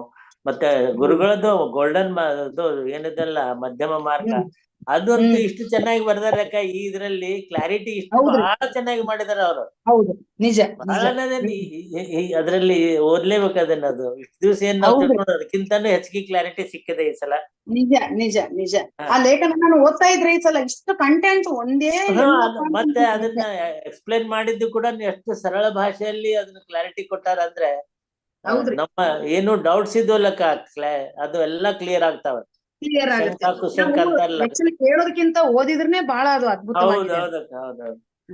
ಆಮೇಲೆ ಇದನ್ನ ಹೇಳಿದ್ರೆ ಮತ್ತೆ ಅದು ಬುಕ್ಸ್ ಬಗ್ಗೆ ಹೇಳಿದ್ರಿ. ಅದು ಲೋಕಸಾಮ್ ರ್ಯಾಂಪ ಮತ್ತೆ ಇದೇನದಲ್ಲಿ ಇಬ್ಬರದು ಅವೆರಡು ಮೊದಲ್ ನಾ ಓದೇನಕ್ಕ. ಅದು ಈಗ ಮೊನ್ನೇನ್ ಪ್ರಕಟ ಮಾಡಿದ್ರಲ್ಲ ಅದ್ರಲ್ಲಿ ಏನಾದ್ರು ಚೇಂಜಸ್ ಇದೆನಾ? ಮೊದ್ಲೇನ್ 2 ಬುಕ್ಸ್ ಇತ್ತಲ್ಲ? ಏನಿಲ್ರಿ, ಏನಿಲ್ಲ, ಅದೇ ಪುಸ್ತಕ. ಹೌದಾ? ಅದನ್ನ ಎರಡೂನು ಓದೇನ್, ನನ್ನ ಹತ್ರ ಇದ್ದಾವೆ 2 ಬುಕ್. ಓಕೆ ಅಂದ್ರೆ ಆಯ್ತು. ಹಾ ಅಕ್ಕ. ಮತ್ತೆ ಪದಬಂಧನ ಬಹಳ ಚೆನ್ನಾಗಿ ಮೂಡಿ ಬಂತು. ಸಂಪಾದಕೀಯ, ಆಮೇಲೆ ಸ್ವಾಮಿ ರಾಮ ಅವರ ಬೋಧನೆಗಳು, ಆಮೇಲೆ ಇದನ್ನ ಹೇಳಿದ್ರೆ ಯೋಗ ಪರಂಪರೆ ಬಗ್ಗೆ. ಈಗ ಎಲ್ಲವೂ ಧ್ಯಾನಾನುಭವಗಳ ಬುಕ್. ಅದು ನಿಮ್ಮ ಹತ್ರ ಅದನ್ರಿ ಅಕ್ಕ? ಅದು ಗುರುಗಳು ಬರ್ದಿದ್ದು ಚಿಕ್ಕ ಬುಕ್ ಅಂದ್ರೆ ಸಣ್ಣ ಬುಕ್, ಧ್ಯಾನಾನುಭವಗಳು ಅನ್ನೋದು ಸಣ್ಣ ಬುಕ್ ಇದೆ ರೀ. ಅದು ಅದೇ ಬಹಳ ಚೆನ್ನಾಗಿದೆ. ಅದು ನಾನು ಅದು ಓದ್ತಾ ನಾವು ಸುಮ್ನೆ ತರಡ ಇದ್ದವ್ರನ್ನ ನೋಡಿ ನೋಡಿ ಉಳಿದವ್ರು ಅದಕ್ಕಿಂತ ಹೈಯೆಸ್ಟ್ ಸ್ಥಿತಿಯಲ್ಲಿ ಇರೋರು ಬಹಳ ಫೀಲ್ ಮಾಡ್ಕೋತೀವಿ. ಹೌದೌದಕ್ಕ. ಅದು ಒಂದ್ ಕಡೆ ಓದಿದ್ದೆ ನಾನು. ಯಾರಿಗೆ ಅನುಭವ ಆಗಿಲ್ಲ ಅಂತಿಲ್ಲ, ನೀವು PhD ಆದವ್ರ ಅದಿರಿ, ಚಿಂತೆ ಮಾಡ್ಬೇಡಿ ಅಂತ ಬರ್ತಾರೆ ಗುರುಗಳು. You are already completed PhD, you are doctorate. ನನಗೆ ಅದ್ ಕಂಡಿಲ್ಲ ಇದ್ ಕಂಡಿಲ್ಲ ಅನ್ಬೇಡ್ರಿ, ಎಲ್ಲದನ್ನ ನೋಡ್ರಿ ನೀವು ಅಂತ ಹೇಳಿದಾರೆ ಅದರಲ್ಲಿ. ಅದನ್ನ ಪ್ರೇಮನಾಥ್ ಸರ್ ಕೂಡ ಒಂದ್ಸಲ ಹೇಳಿದ್ರು. ನಂದು 24 ವರ್ಷ ಆದ್ರೂ ನನಗೇನು ಆತರ ಅನುಭವ ಆಗಿಲ್ಲ ಅಂತ. ಆದ್ರೂ ಕೂಡ ಅವರು ಬ್ರಹ್ಮಶ್ರೀ ಆಗಿದ್ದಾರೆ. ಅವ್ರ ಅನುಭವದಲ್ಲಿ ಕೇಳ್ಕೊಂಡಿದ್ರು. ಅದೇ ಮತ್ತೆ ಪತ್ರಿಜಿಯವರ ವಿಡಿಯೋ ಸಂದೇಶಗಳು, ಅಮ್ಮನವರ ಸಂದೇಶ ಬಹಳ ಚೆನ್ನಾಗಿ ಮೂಡಿ ಬಂದಾವ. ಎಲ್ಲಾರು ಓದ್ಬೇಕು. ಆಮೇಲೆ ಇದು ಎಲ್ಲ ಫೋಟೋಗಳೆಲ್ಲ ಬಂದಿದ, ಚೆನ್ನಾಗಿ ಬಂದಾವ ಫೋಟೋಗಳು ಅಲ್ಲಿ ಪ್ರೋಗ್ರಾಮ್ದು ಎಲ್ಲ. ಆಮೇಲೆ ಕಲ್ಲೊಳ್ಳಿ ಇಲ್ಲಾದ ಕಾರ್ಯಕ್ರಮ, ಅದನ್ನ ಇಲ್ಲಿ ಬಂದ್ ಎಲ್ಲಾರು ಹಂಚ್ಕೊಂಡ್ರು. ನಮ್ಮ ಹುಬ್ಬಳ್ಳಿಯಲ್ಲಿ ಅಲ್ಲಿ ಹೋದವ್ರು ಎಲ್ಲಾರು ಬಂದಿದ್ರಿ ಅಕ್ಕ. ಅಲ್ಲಿ ಅಷ್ಟು ಅಲ್ಲಿಂದ ಇಲ್ಲಿ ಹುಬ್ಬಳ್ಳಿಗೆ ಬಂದು ಒಂದ್ ಸತ್ಸಂಗ ನಡೆಸಿದ್ರು ಅದೇ ದಿನ ಸಾಯಂಕಾಲ. ಮಹಿಳಾ ಸಬಲೀಕರಣಕ್ಕಾಗಿ ಯೋಗ, ಅದು ಜೂನ್ 21 ಯೋಗದ ಬಗ್ಗೆ ಚೆನ್ನಾಗಿ ಹೇಳಿದ್ರೆ. ನಮ್ಮ ಪ್ರೈಮ್ ಮಿನಿಸ್ಟರ್ ಮೋದಿ ಅವರು 2014 ಬಂದ್ರಲ್ರಿ ಅಕ್ಕ. ಮೇದಲ್ಲಿ ಅವರು PM ಆದ್ರು. ಅದೇ ವರ್ಷ ಸೆಪ್ಟೆಂಬರ್ದಲ್ಲಿ ಪ್ರಪೋಸ್ ಮಾಡಿದ್ರು UN. This is the first proposal which was considered and accepted and ಇದು ಅದು ಇಂಪ್ಲಿಮೆಂಟೆಡ್ ಇನ್ 1 month. ಇಲ್ಲಿವರೆಗೂ ಯಾವುದೇ ಪ್ರಪೋಸಲ್ ಇಷ್ಟು ಬೇಗ ಆಗಿಲ್ಲ ಅಂತ ಹೇಳಿ ನೋಡ್ರಿ. ಎಷ್ಟೋ ಮುಸ್ಲಿಂ ಕಂಟ್ರಿಗಳು 172, 23 ಹೇಳಿದ್ರಲ್ಲ ಫಸ್ಟ್ ಡೇ, ಆಮೇಲೆ 193 ಆತದ. ಇರೋ 210 ಇಡೀ ವರ್ಲ್ಡ್ ನಲ್ಲಿ ದೇಶಗಳಿವೆ. ಅದ್ರಲ್ಲಿ 193 ಕಂಟ್ರೀಸ್ ಅಗ್ರೀಡ್. ಈಗ ನೋಡ್ರಿ ಎಲ್ಲರೂ ಮಾಡಕ್ ಹತ್ತಾರ. ಅದನ್ನ ಇಷ್ಟು ಚೆನ್ನಾಗಿ ನಡೆಸ್ತಾರ. ನಮ್ಕಿಂತಾನು ಜಪಾನ್ದಲ್ಲಿ ಮತ್ತೆ ಇದ್ರಲ್ಲಿ ನಮ್ಮ ಇಂಡಿಯಾದಕ್ಕಿಂತಾನು ಹೆಚ್ಚಿಗೆ ಚೆನ್ನಾಗಿ ಪ್ರಾಕ್ಟೀಸ್ ಮಾಡ್ತಾರ ಅವ್ರು. ಹೌದ್ರಿ ಹೌದ್ರಿ. ಅದೇ ಬಹಳ ಚೆನ್ನಾಗಿ ಶಿವಸೂತ್ರಗಳ ಬಗ್ಗೆ ಅವರು ನಾವು ಇಡೀ ಪ್ರಪಂಚ ನಮ್ಗಿಂತ ಹೆಚ್ಚು ಮಾಡ್ತಾ ಇದಾರೆ ನಿಜ ಹೇಳ್ಬೇಕಂದ್ರೆ. ಹೆಚ್ಚು ಮಾಡ್ತಾರೆ. ಪರ್ಫೆಕ್ಟ್ ಅಲ್ಲ, ಡೆಡಿಕೇಶನ್ ಸಿನ್ಸಿಯರ್ ಎಷ್ಟದ ಅಂದ್ರೆ ನಾವು ನಾಚಿಕೆ ಪಟ್ಕೊಳ್ಬೇಕು ಅವ್ರ ಮುಂದ್ ನೋಡಿ. ನಾವು ಸುಮ್ನೆ ಬೊಬ್ಬೆ ಹೊಡಿತೇವೆ, ನಾವು ಯೋಗ ಮಾಡ್ತೇವೆ ಅಂತ. ಅವ್ರ ಮುಂದೆ ಏನೂ ಅಲ್ಲ, ರಿಯಲ್ ಇದನ್ ಮಾಡ್ತಾರ ಅವ್ರು. ಅದೇ ಮತ್ತೆ ಲಲಿತಾ ಸಹಸ್ರನಾಮದ ಅದು ಕೂಡ ಚೆನ್ನಾಗಿದ್ದಕ್ಕ. ಆಮೇಲೆ ವರದಿ ಬಹಳ ಚೆನ್ನಾಗಿ ಬರ್ದಾರೆ ಅಣ್ಣನವ್ರ ವರದಿ. ಕ್ಲಾಸ್ ಮಾಡ್ರಿ ಎಲ್ಲ ಮಾಡೋಣ ನಿಲ್ದಾಗ. ನಿಮ್ಮಷ್ಟು ಚೆನ್ನಾಗಿ ಮಾಡ್ಲಿಕ್ಕೆ ಸಾಧ್ಯ ಇಲ್ಲ. ನಾನ್ ನೋಡ್ದೆ, ಯಾರ ಜೊತೆ ಕಂಪೇರ್ ಮಾಡ್ಕೊಳ್ಳೇಬಾರ್ದು. ತುಂಬಾ ಚೆನ್ನಾಗಿ ಮಾಡ್ತಾರೆ ನೀವು. ಆಮೇಲೆ ಬುಕ್ಸ್ ಬಗ್ಗೆ ಹೇಳಿದ್ರೆ, ಅವ್ನ ಬುಕ್ಸ್ ಎಲ್ಲ ನಾನು ಓದೇನೆ. ಅವ್ನ ಲೋಕಸಾಮ್ ರ್ಯಾಂಪ ಮತ್ತ ಇದನ್ನ. ಅದೇ ಈ ತರ ಇವತ್ತು ಚೆನ್ನಾಗಿ ಮೂಡಿ ಬಂತಕ್ಕ. ತುಂಬಾ ಧನ್ಯವಾದಗಳು. ಪ್ರತಿ ತಿಂಗಳ ಬಂದು ನಮ್ಗೆ ಅದನ್ನ ವಿಶ್ಲೇಷಣೆ ಮಾಡಿ ಎಲ್ಲರಿಗೇನು ಅದ್ ಏನಾಗ್ತದ, ಯಾರು ಚಂದಾದಾರ ಆಗಿಲ್ಲ ಅವ್ರಿಗೊಂದು ಇನ್ಸ್ಪಿರೇಷನ್ ಸಿಗ್ತದ. ನೀವು ಹೇಳೋದ್ರಿಂದ ಇಷ್ಟೆಲ್ಲ ಇದೀನಿ ಅದ್ರಲ್ಲಿ, ಐ ಮಸ್ಟ್ ಬಿಕಮ್ ಇದು ಚಂದಾದಾರ ಅನ್ನೋದು ಒಂದು ಮನೆ ಉತ್ಪನ್ನ ಆಗ್ತದ. ಅದ್ರಿಂದ ಜನರು ಮುಂದೆ ಬರ್ತಾರೆ. ಒಳ್ಳೆ ಇದು ಚೆನ್ನಾಗಿ ಮೂಡಿ ಬಂತು. ತುಂಬಾ ಧನ್ಯವಾದಗಳು. ಪ್ರೇಮಕ್ಕ, ನಿಮ್ಗೂ ಕೂಡ ಧನ್ಯವಾದಗಳು ಅವಕಾಶ ಕೊಟ್ಟಿದ್ದಕ್ಕೆ. Thank you. ಗುರುಗಳಿಗೆ ಪ್ರಣಾಮಗಳು. ಗುರುಗಳು ಕೂಡ ಸ್ವಾಧ್ಯಾಯ ಬಹಳ ಚೆನ್ನಾಗಿ ಮಾಡಿದ್ರು. ಅದ್ರ ಬಗ್ಗೆನೂ ನಾನು ವಿಶ್ಲೇಷಣೆ ಮಾಡ್ತೇನೆ. ಯಾಕಂದ್ರೆ 2-3 ದಿವಸದಿಂದ ಆಗಿಲ್ಲ ಅದು ಅವ್ರದ್ದು ವಿಶ್ಲೇಷಣೆ. I should do it. ಇವತ್ತು ಗುರುಗಳು ಧ್ಯಾನ ಮತ್ತು ಆಧ್ಯಾತ್ಮಿಕ ಜೀವನ ಎಂಬ ಅದ್ಭುತವಾದ ಗ್ರಂಥದಿಂದ ಅಧ್ಯಾಯ 7, ಅದು ದುರ್ಗಮ ಮಾರ್ಗ ಅನ್ನೋದೊಂದು ಟೈಟಲ್. ಅದರಲ್ಲಿ ಸಬ್ ಟೈಟಲ್ ಭೌತಿಕ ಸೌಂದರ್ಯಕ್ಕಿಂತ ಆಂತರಿಕ ಸೌಂದರ್ಯ ಮುಖ್ಯ ಅನ್ನೋದೊಂದು ಇದೆ. ಅದರಲ್ಲಿ ಆಧ್ಯಾತ್ಮಿಕ ಜೀವನದಲ್ಲಿ ಬಹಳ ಮುಖ್ಯವಾಗಿರುವುದು ಭೌತಿಕ ಸೌಂದರ್ಯ ಅಲ್ಲ. ನಾವು ಎಂತ ಬಟ್ಟೆ ಉಟ್ಕೊಂಡವಿ, ನಮ್ ಕೈ ಹಂಗದವ, ಬಣ್ಣ ಕೆಂಪೈತೋ, ಮೂಗು ನೀಳಾಗೈತೋ, ಕೂದಲು ಕರ್ಗದವ ಅನ್ನೋದಲ್ಲ. ಭೌತಿಕ ರೂಪ ಅಲ್ವೇ ಅಲ್ಲ. ಮಾನಸಿಕ ಸೌಂದರ್ಯ, ಮಾನಸಿಕ ಸಾಮರಸ್ಯ, ಅದು ಜೀವನದ ಅತ್ಯಂತ ಆಳವಾದ ರಹಸ್ಯವನ್ನು ಭೇದಿಸುವ ಸೌಂದರ್ಯವುಳ್ಳ ಮನಸ್ಸನ್ನು ನಾವು ಬೆಳೆಸಿಕೊಳ್ಳಬೇಕು. ಎಲ್ಲದೂ ಇರೋದು ಒಳಗದೆ, ಹೊರಗೆ ಏನಿಲ್ಲ ಅಂತ ಹೇಳಿದ್ರು ಅವರು. ನಮಗೆ ಆಂತರಿಕ ಮತ್ತು ನೈತಿಕ ಸೌಂದರ್ಯ ಬೇಕು. ನೋಡ್ರಿ, ನೈತಿಕ, ದಟ್ ಇಸ್ ವೆರಿ ಇಂಪಾರ್ಟೆಂಟ್. ಅನೈತಿಕ ಇದ್ರೆ ಸಾಧ್ಯನೇ ಇಲ್ಲ. ಅದು ಸೌಂದರ್ಯ ಇರೋದು ನೈತಿಕ ಸೌಂದರ್ಯ ಇರ್ಬೇಕು. ಅವಾಗ ಮಾತ್ರ ಅದು ಹೊರಗೆ ಬರ್ತದೆ. ಇದು ಏನು ತೇಜಸ್ಸು. ಒಳಗಿನಿಂದ ಬಂದ ಸೌಂದರ್ಯದ ಮಹತ್ವವೇ ಬೇರೆ. ಅದು ಏನು ಒಳಗ್ ಬರ್ತದಲ್ಲ, ಒಳಗಿನಿಂದ ಹೊರಗೆ ನೀವು ಸುಗಂಧದ ಇದನ್ನ ಹಾಕೊಂಡು, ಅತ್ತರ್ ಹಾಕೊಂಡು, ಇಸ್ತ್ರಿ ಬಟ್ಟೆ ಹಾಕೊಂಡು, ಬೂಟು ಸೂಟು ಹಾಕೊಂಡು ಬಂದ್ರೆ ಅದೆಲ್ಲ ಬರೋದು. ಸೌಂದರ್ಯ ಒಳಗಿನಿಂದ ಬರಬೇಕು. ಮತ್ತೆ ಇನ್ನೊಂದು ಬಹಳ ಚೆನ್ನಾಗಿ ಹೇಳಿದ್ರು, ಅದನ್ನ ಅರ್ಥ ಮಾಡ್ಕೊಳ್ಬೇಕು. ಅದು ಬುಕ್ನಲ್ಲಿ ಇಲ್ಲ, ಅದನ್ನ ತಾವೇ ಹೇಳಿದ್ರು. ಅಡಿಷನಲ್ ವ್ಯಕ್ತಿ ಬೇರೆ, ವ್ಯಕ್ತಿತ್ವ ಬೇರೆ. ಮನುಷ್ಯ ಬೇರೆ, ಮನುಷ್ಯತ್ವ ಬೇರೆ. ನೋಡ್ರಿ, ಅದನ್ನ ಅರ್ಥ ಮಾಡ್ಕೊಳ್ಬೇಕು. ವ್ಯಕ್ತಿ ಇರ್ತಾನೆ, ಆದ್ರೆ ವ್ಯಕ್ತಿತ್ವ ಏನದಲ್ಲ, that is from within, inside ಇರ್ತದೆ, ಇನ್ನರ್. ಮನುಷ್ಯ ಬೇರೆ, ಮನುಷ್ಯತ್ವ ಬೇರೆ.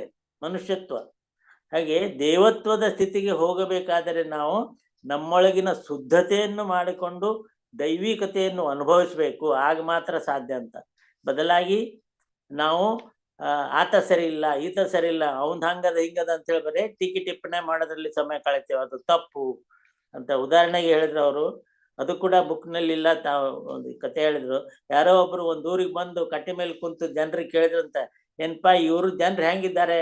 ನಾನು ಆ ಊರಿಗೆ ಬಂದೆ, ಅಲ್ಲಿನ ಜನ ಚಲೋನೇ ಇರ್ಲಿಲ್ಲ. ನಾನು 15 ದಿವಸದಾಗ ನಾನು ಸಾಕಾಗಿ ಹೋತು. ನಾನು ಅವ್ರ ಕಂಗೆಟ್ಟ ವಾಪಸ್ ಇಲ್ಲಿ ಈ ಊರಿಗೆ ಬಂದೇನೆ, ಇಲ್ಲಿ ನೆಲೆಸ್ಬೇಕಂತ ಮಾಡೇನಿ. ಇಲ್ಲಿ ಜನ ಹೆಂಗದಾರ ಅಂತ ಕೇಳಿದಾಗ ಒಬ್ಬ ಹೇಳಿದಂತೆ, ನೋಡ್ಪಾ, ನೀ ಚೆನ್ನಾಗಿದ್ರೆ ಇಲ್ಲಿ ಎಲ್ಲರೂ ಚೆನ್ನಾಗಿರ್ತಾರೆ. ನೀ ಚೆನ್ನಾಗಿರ್ಲಿಲ್ಲ ಅಂದ್ರೆ ಯಾರು ಚೆನ್ನಾಗಿರೋದಿಲ್ಲ. ಅದ್ರ ಮೊದ್ಲು ನೀನ್ ನೋಡ್ಕೊಂಡು ನೀ ಚೆನ್ನಾಗಿದೀಯಲ್ಲ ಅಂತೇಳಿ. ಯದ್ಭಾವಂ ತದ್ಭವತಿ ಅನ್ನೋದ್ರ ಬಗ್ಗೆ ಗುರುಗಳು ಹೇಳಿದ್ರು. ಮತ್ತೆ ಅಧ್ಯಕ್ಷ ಅಬ್ರಾಹಂ ಲಿಂಕನ್ ಬಗ್ಗೆ, ಅವನು ಬಹಳ ಕುಳ್ಳಗಿದ್ದ, ಕಪ್ಪಗಿದ್ದ, ನೋಡ್ಲಿಕ್ಕೆ ಚೆನ್ನಾಗಿರ್ಲಿಲ್ಲ. ಅವ್ರದ್ದು ಒಂದು ಕತೆ ಹೇಳಿದ್ರು. ಲಿಂಕನ್ ನೋಡಾಕ ಒಂದು ಇದು ಬಂದಿತ್ತಂತೆ, ಆಯೋಗ. ಅಲ್ಲಿ ಒಬ್ಬ ಮೆಂಬರ್ ಅವ್ರದ್ದು ಚಿತ್ರ ತೆಗೆದು ಇದನ್ನ ಲಿಂಕನಿಗೆ ಕೊಟ್ರಂತೆ. ಅವಾಗ ಅವ್ರಂದ್ರಂತೆ, ಲಿಂಕನ್ನರು ಹೇಳಿದ್ದೇನೆಂದ್ರೆ, ನೀವು ನನ್ನ ರೂಪ ಮಾತ್ರ ಮತ್ತು ತತ್ವಗಳನ್ನು ತೆಗೆದುಕೊಂಡಿರ್ಬೇಕು, ಆದ್ರೆ ನನ್ನ ದೇಹವನ್ನು ತೆಗೆದುಕೊಂಡಿದ್ರೆ ಅಂತ ಅಂದಾಗ, ದೇಹ ಅಲ್ಲ ಅದು ತೆಗೆದುಕೊಳ್ಳೋದು, ನಮ್ಮ ಮನಸ್ಸು ಅಂತ ವಿಚಾರ ಅಲ್ಲಿ ಲಿಂಕನ್ ಹೇಳಿದಂತೆ. ಹೃದಯಗಳ ಪವಿತ್ರತೆ ದೇಹದ ಮೂಲಕ ಬೆಳಗುತ್ತದೆ. ನೋಡ್ರಿ, ದೇಹ ಹೆಂಗ ಕಪ್ಪಿರ್ಲಿ ಕರಗಿರ್ಲಿ, ಆದ್ರೆ ಅದು ಹೊರಗೆ ಬರೋದು ಏನೈತಲ್ಲ, ಮನಸ್ಸು ಮತ್ತು ಹೃದಯಗಳ ಪವಿತ್ರತೆ, ಅದ್ರ ಮೂಲಕ ಅದು ಹೊರಸೂಸ್ತದೆ ಸುಗಂಧ ಅನ್ನೋದು ಹೇಳಿದ್ರು. ಆಮೇಲೆ ಕಾಣದ ಶೋಭೆಯನ್ನು ಸುಂದರ ವ್ಯಕ್ತಿಗಳಲ್ಲಿ ಕಾಣಬಹುದು. ಸಿದ್ಧ ಪುರುಷರಲ್ಲಿ ಕೂಡ ಮನಸ್ಸಿಗೆ ಹಿತವೆನಿಸುವ ಒಂದು ಅಲೌಕಿಕ ಪ್ರತಿಭೆ ಇರ್ತದೆ ಮಹಾತ್ಮರಲ್ಲಿ. ಇದು ಅವರ ಸುತ್ತಲಿನವರ ಮೇಲೂ ಕೂಡ ಪ್ರಭಾವ ಬೀರ್ತದೆ. ಅವ್ರ ಸುತ್ತಮುತ್ತ ಏನಿದ್ದಾರಲ್ಲ ಅವ್ರನ್ನು ಹೇಳ್ಕೊಂತದ. ಹೆಂಗೆ ನಮ್ ಗುರುಗಳ ಹತ್ರ ಹೋದ್ರಾಗ ಒಂದು ಆರ ಇದ್ದದಕ್ಕೆ ಎಲ್ಲರೂ ಅಲ್ಲಿ ಹೋದ್ ಕೂಡ್ಲೇನ ಪಾಸಿಟಿವ್ ಇದಾಗ್ತಿದ್ರಲ್ಲ, ಆ ತರದ ಒಂದು ವಾತಾವರಣ ಇದಾಗ್ತದೆ, ಅಲೌಕಿಕ ಪ್ರತಿಭೆ ಬರ್ತದೆ ಅಂತ ಹೇಳಿ ಗುರುಗಳು ಇವತ್ತಿನ ಸಾಧ್ಯದಲ್ಲಿ ಅದ್ಭುತವಾದ ಸಂದೇಶ ಕೊಟ್ಟಿದ್ದಾರೆ. ಗುರುಗಳಿಗೆ ಮತ್ತೊಮ್ಮೆ ಪ್ರಣಾಮಗಳು. ಗುರುಗಳಿದ್ರೆ ನಮ್ಮ ಕೊನೆಯ ಹಿತನುಡಿಗಳನ್ನು ಅಮೃತವಾಣಿ ಮೂಲಕ ಹೇಳಿ ಇದನ್ ಮಾಡ್ಬೇಕು ಅಂತ ನಾನು ಗುರುಗಳಲ್ಲಿ ಕೇಳ್ತೀನಿ. ಆಮೇಲೆ ಶ್ರೀನಿವಾಸ್ ಬಾಬಣ್ಣ, ನೀವು ನಮಸ್ತೆ ಎಲ್ಲ ಧಾರವಾಹಿಗಳು. ಶುಭೋದಯ ಮೇಡಮ್. ಲಲಿತಾ ನಾರಾಯಣ್ ಮೇಡಮ್ ತುಂಬಾ ಅದ್ಭುತವಾಗಿ ಬಂತು ಇವತ್ತು. ಎಲ್ಲರಿಗೂ ಒಂಥರ ಅದರಲ್ಲಿ ಪ್ರೇರಣೆ, ಅದ್ರೊಳಗೆ ನಾವು ಇನ್ವಾಲ್ವ್ ಆಗಿದ್ದಕ್ಕೆ ಆ ಬುಕ್ ಓದ್ಬೇಕು ಕುತ್ಕೊಂಡು. ಎಲ್ಲ ಸ್ವಾಧ್ಯಾಯದ ಮಹತ್ವ ಬಹಳ ಚೆನ್ನಾಗಿ ಹೇಳಿದ್ರಿ. ಆಮೇಲೆ ಯೋಗ ದಿನಾಚರಣೆ ಮಹತ್ವವನ್ನು ಅದ್ಭುತವಾಗಿ ತಿಳಿಸ್ಕೊಟ್ರಿ. ಮತ್ತೆ ಎಲ್ಲ ನಾವು ಈ ಕಾರ್ಯಕ್ರಮಗಳ ಒಂದು 3 ದಿವಸದ ಕಾರ್ಯಕ್ರಮನ ಎಷ್ಟು ಚೆನ್ನಾಗಿ ಎಲ್ಲಾರ್ಗು ಇಂಪ್ರೆಸ್ ಆಗಿ ಹೇಳಿದ್ರಿ. ತಮಗೆ ಧನ್ಯವಾದಗಳು ಮೇಡಮ್. ತಾವು 30ನೇ ತಾರೀಕು ಇಲ್ಲಿ ನಡೆಯುವ ಒಂದು ಕಾರ್ಯಕ್ರಮಕ್ಕೆ ತಾವು ದಯವಿಟ್ಟು ಆಗಮಿಸ್ಬೇಕು. ಮತ್ತೆ ನಿಮ್ಮ ಎಲ್ಲ ಬಳಗವನ್ನು ಕರೆತರ್ಬೇಕು ಅಂತ ನಾನು ಈ ಮೂಲಕ ನಿಮ್ಮಲ್ಲಿ ರಿಕ್ವೆಸ್ಟ್ ಮಾಡ್ತೀನಿ. Okay sir, thank you. Sir phone ಮಾಡಿದ್ರು ಗೌರಿ ಸರ್. ಖಂಡಿತ ಸರ್. ತುಂಬಾ ಹಾಗೆ ನಿಮ್ ಜೊತೆಗೆ ನಿಮ್ ಬುಕ್ ಸ್ಟಾಲ್ ಮೊನ್ನೆ ಬಂದೇ ಭೇಟಿ ಬರುತ್ತೆ. ಕೊಟ್ರು ಸರ್. ನಾವು ಬುದ್ಧ ಪೂರ್ಣಿಮೆಗೆ ಹೋಗುವಾಗ ಹಿರಿಯರಿ ಬಂದು ಹೋದ್ವಿ ಸರ್. ಪಿರಮಿಡ್ ಹತ್ರ ಅದನ್ನ ಹೋಗಿ ಹಾ ಗೌರಿ ಸರ್ ಬಂದಿದ್ರು ಸರ್ ಅವತ್ತು. ಅದೇ ಅವತ್ತೇ ಕೆಲ್ಸದವ್ರು ಬಂದ್ರು ಅದನ್ನೆಲ್ಲ ಮತ್ತೆ ಬಿಚ್ಚಕ್ ಅಂತ ಹೇಳಿ, ಸ್ವಲ್ಪ 1 ಡಿಗ್ರಿ ಡಿಫರೆನ್ಸ್ ಆಗಿದೆ ಅಂತ ಹೇಳಿ ಹಾ ಈಗ ಎಲ್ಲ ಕೂರಿಸ್ತಾ ಇದಾರೆ ಮೇಡಮ್, ಜೋಡ್ಸಿದ್ರು. ಎಲ್ಲ ಹೌದ್ ಎಲ್ಲ ಹೇಳಿದ್ರು ಮತ್ತೆ ಚೆನ್ನಾಗಿ ಜೋಡಿಸ್ತಾ ಜೋಡಿಸಿದ್ದಾರೆ. ಇದಾರೆ ಎಲ್ಲ. ಹ್ಮ್ ರೀ, ತಪ್ಪದೆ ಬರ್ಬೇಕು ಮೇಡಮ್ ತಾವು. ಖಂಡಿತ ಸರ್, ಖಂಡಿತ ಖಂಡಿತ. ಹಾಗೆ ಅಭಿನವ್ ಗುರೂಜಿ ಅವರು ಮಾತಾಡ್ಲಿಕ್ಕಿದ್ದಾರೆ, ಅವರು ಬಂದಿದ್ದಾರೆ. ಅವರಿಗೆ ಸ್ವಾಗತಿಸ್ತಾ, ಇವತ್ತು ಬಹಳ ಚೆನ್ನಾಗಿತ್ತು. ಆಂತರಿಕ ಸೌಂದರ್ಯದ ಬಗ್ಗೆ, ನಾವು ಬಾಹ್ಯ ಸೌಂದರ್ಯಕ್ಕೆ ಮನಸ್ಸು ಇರಬಾರ್ದು, ಆಂತರಿಕ ಸೌಂದರ್ಯನ ಹೆಚ್ಚಿಸ್ಕೋಬೇಕಂತ ಒಂದು ಅಂತ ಶಕ್ತಿನ ಜಾಗೃತಿಗೊಳಿಸಿದ್ರು. ಅವರಿಗೆ ನಮ್ಮೆಲ್ಲರ ಪರವಾಗಿ ಅನಂತ ಧನ್ಯವಾದಗಳು ಅರ್ಪಿಸ್ತಾ ಅವರಿಗೆ ಎಸ್, ಮಾತಾಡ್ಲಿಕ್ಕೆ ಥ್ಯಾಂಕ್ ಯು ಮೇಡಮ್. ಪ್ರಣಾಮಗಳು ಸಮಯ ಗುರುಜಿ. ಆಗಿದೆ ಸರ್. Thank you sir. ನಮ್ ಸೋಮಲಿಂಗ್ Thank ಸರ್ ಕರೆದ್ರು ಬರ್ಲೇಬೇಕು ಅಂತ, ಹೀಗಾಗಿ ನಾನು ಅನ್ಮ್ಯೂಟ್ ಮಾಡ್ಕೊಂಡೆ. ಇಲ್ಲ ಥ್ಯಾಂಕ್ ಯು ಬರ್ಲೇಬೇಕು. Once again. ಕೊನೆಗೆ ತಮ್ಮ ಅಮೃತವಾಣಿ ಬರ್ಬೇಕ್ರಿ, 1-2 ಇದು ನುಡಿಗಳು ಬರ್ಲೇಬೇಕು. ತುಂಬಾ ಸಂತೋಷ ಆಯ್ತು. ಇವತ್ತು ನಮಗೆ ಧ್ಯಾನ ಕಸ್ತೂರಿಯ ಪರಿಮಳವನ್ನ ಹಂಚಿದ್ರು ಲಲಿತಾ ಮೇಡಮ್ ಅವರು. ನಿಜವಾಗ್ಲೂ ಕೂಡ ಮತ್ತೆ 2 ಸಲ ಹೇಳಿದ್ರು. ಹೋದ್ ಸಾರಿ ನಮ್ದು ಮೆಂಬರ್ಶಿಪ್ ಮೇಡಮ್ ಅವರೇ ಮಾಡಿದ್ರು, ಲಲಿತಾ ಕಂದಗಲ್ ಮೇಡಮ್ ಅವ್ರನ್ನೇ. ಆದ್ರೆ ಈ ಸಾರಿ ಮತ್ತೊಬ್ರು ಮೆಂಬರ್ಶಿಪ್ ಬೇರೆದವ್ರು ಯಾರೋ, ಅವ್ರ ಹೆಸರು ಹೇಳಿಲ್ಲ ಮೇಡಮ್ ಅವ್ರು ಮಾಡಿಸಿದ್ದಾರೆ ಅಂತ ಹೇಳಿದ್ರು. ರಿಯಲಿ ಅವರಿಗೆ ನಾನು ವೈಯಕ್ತಿಕವಾಗಿ ಮತ್ತೊಮ್ಮೆ ಧನ್ಯವಾದಗಳನ್ನ ತಿಳಿಸ್ತೇನೆ. ಅದರ ಜೊತೆಗೆ ಇವತ್ತು ಧ್ಯಾನ ಕಸ್ತೂರಿ ಬಗ್ಗೆ ಎಷ್ಟೋ ವಿಷಯಗಳನ್ನ ನಾವು ಓದಿದ್ರೆ ಇಷ್ಟು ವಿಷಯ ತಿಳಿತದೆ ಇಲ್ಲ ಗೊತ್ತಿಲ್ಲ. ಅಷ್ಟು ಚೆನ್ನಾಗಿ ಶಾರ್ಟ್ ಅಂಡ್ ಸ್ವೀಟ್ ಆಗಿ ಧ್ಯಾನ ಕಸ್ತೂರಿ ವಿಷಯವನ್ನ ವಿಶ್ಲೇಷಣೆ ಮಾಡ್ಕೊಂಡು ಬಂದ್ರು ಮೇಡಮ್ ಅವರು, ಕಂದಗಲ್ ಮೇಡಮ್ ಅವ್ರಿಗೆ ಮತ್ತೊಂದ್ ಸಾರಿ ವಂದನೆಗಳನ್ನ ತಿಳಿಸ್ತಾ, ಅದರ ಸಾರವನ್ನ ನಮ್ಮ ಸೋಮಲಿಂಗ್ ಸರ್ ಅವರು ತುಂಬಾ ಚೆನ್ನಾಗಿ ಹೇಳಿದ್ರು. ಅವ್ರಿಗೂ ನಾನು ಧನ್ಯವಾದಗಳನ್ನ ತಿಳಿಸ್ತಾ ಇದ್ದೇನೆ. ಪ್ರತಿ ತಿಂಗಳು ನಮಗೆ ಧ್ಯಾನ ಕಸ್ತೂರಿ ಬಂತು ಅಂದ್ರೆ ಒಂದು ಹಬ್ಬ ಇದೆ, ಒಂದು ಸಡಗರ. ಪತ್ರಿಕೆ ಮನೆಗೆ ಬಂದಾಗ ಎಷ್ಟು ಖುಷಿ ಆಗುತ್ತದೋ ಅಷ್ಟೇ ಖುಷಿ ಈ ಜೂಮ್ ಸೆಷನ್ದೊಳಗ ಈ ಪತ್ರಿಕೆಯನ್ನ ಹಿಡ್ಕೊಂಡು ಲಲಿತಾ ಮೇಡಮ್ ಅವ್ರು ಬಂದಾಗ್ಲೂ ನಮಗೆ ಆಗ್ತದೆ. ಅದು ಸಂತೋಷ. Thank you madam, thank you once again. Okay, ಧನ್ಯವಾದಗಳು ಗುರುಜಿ. ಮತ್ತೊಮ್ಮೆ ಬಂದು ಧ್ಯಾನ ಕಸ್ತೂರಿ ಬಗ್ಗೆ ತಿಳಿಸ್ಕೊಟ್ರಿ. ತುಂಬಾ ಹೃದಯದ ಧನ್ಯವಾದಗಳು. ಗೌರಿ ಸರ್ ನಮಸ್ತೆ ಮೇಡಮ್. ನಮಸ್ತೆ ಗುರುಜಿ. ನಮಸ್ತೆ ಗುರುಜಿ. ನಮಸ್ತೆ ಸರ್. ಸೋಮಲಿಂಗ್ ಪೂಜಾರ್ ಸರ್ ಅವರಿಗೆ ಹಾಗೆ ಲಲಿತಾ ಮೇಡಮ್ ಅವರಿಗೆ ವಿಶೇಷವಾಗಿ ಧನ್ಯವಾದಗಳು. ಈಗಾಗಲೇ ನಮ್ಮ ಸೋಮಲಿಂಗ್ ಪೂಜಾರ್ ಸರ್ ಗುರುಜಿ ಅವರದು ಸ್ವಾಧ್ಯಾಯ ಅದ್ಭುತವಾಗಿತ್ತು. ಅದನ್ನ ಎಷ್ಟು ಮತ್ತೆ ವಿಶ್ಲೇಷಣೆ ಮಾಡಿದ್ರು. ನಮಗಂತೂ ಪ್ರತಿದಿನ ಬೆಳಿಗ್ಗೆ ನನಗೆ ಎಷ್ಟೋ ಜನ ನನಗೆ ಫೋನ್ ಮಾಡಿ ಮತ್ತೆ ಮೆಸೇಜ್ ಮಾಡ್ತಾ ಇರ್ತಾರೆ ಗುರುಜಿ. ಅದರಲ್ಲಿ ಎಸ್ಪೆಷಲಿ ನಮ್ ವೀರೇಶ್ ಸರ್ ಅವ್ರು ಇದಾರಲ್ಲ, ಅವರಂತೂ ನಿಮ್ಮ ಸ್ವಾಧ್ಯಾಯನ ಕೇಳೋದಕ್ಕೆ ಇಲ್ಲಿ ಅವ್ರ ನೆಟ್ವರ್ಕ್ ಸಿಗ್ಲಿಲ್ಲ ಅಂದ್ರೆ ಅವರು ಎಲ್ಲಿ ನೆಟ್ವರ್ಕ್ ಸಿಗುತ್ತೋ ಅಲ್ಲಿಗೆ ಹೋಗ್ಬಿಟ್ಟು ಅಲ್ಲಿ ನಿಂತು ಅವ್ರ ರಸ್ತೆಯಲ್ಲೇ ನಿಂತು ನಿಮ್ಮ ಸ್ವಾಧ್ಯಾಯನ ಕೇಳ್ಕೊಂಡ್ ಬರ್ತಾರೆ ಗುರುಜಿ. ಒಂದು ದಿನನೂ ಮಿಸ್ ಆಗೋದಿಲ್ಲ. ನನಗೆ ಫೋನ್ ಮಾಡಿ ಹೇಳ್ತಾರೆ ಮತ್ತೆ ಅವರು. ಸೊ ಅಷ್ಟು ನಮಗೆ ಬೆಳಗಿನ ಸ್ವಾಧ್ಯಾಯ ಅಷ್ಟು ನಮಗೆ ಪವರ್ಫುಲ್ ಆಗಿ ಬೆಳಗ್ಗೆ ನೀವು ಕೊಡ್ತಾ ಇದ್ರಿ ಗುರುಜಿ. ಸೊ ತುಂಬಾ ಧನ್ಯವಾದಗಳು ಗುರುಜಿ. ಹಾಗೆ ನಮ್ಮ ಲಲಿತಾ ಮೇಡಮ್ ಅವರು ಪ್ರತಿ ತಿಂಗಳು ನಮ್ಮ ಮನೆಗೆ ಒಂದು ಪುಸ್ತಕ ರೂಪದಲ್ಲಿ ಒಂದು ಬಂದ್ರೆ, ಇನ್ನೊಂದು ವಾಣಿ ರೂಪದಲ್ಲಿ ನಮಗೆ ಒಂದು ಬರ್ತಾ ಇದೆ. ಈಗ 2 ಮಾಸ ಪತ್ರಿಕೆಗಳಿದ್ದಂಗೆ ಎಲ್ಲವೂ ನಾವು ಓದಿ ಕವರ್ ಮಾಡ್ಲಿಕ್ಕೆ ಆಗಲ್ಲ, ಆದ್ರೆ ಎಲ್ಲವನ್ನು ಕೇಳಿ ಕವರ್ ಮಾಡ್ತಾ ಇದೀವಿ. ಈಗ ಈ ಪುಸ್ತಕವನ್ನ ಸಂಪೂರ್ಣವಾಗಿ ನಾವು ಓದಿ ಎಲ್ಲವನ್ನ ಕಂಪ್ಲೀಟ್ ಮಾಡ್ಲಿಕ್ಕೆ ಆಗ್ತಾ ಇಲ್ಲ.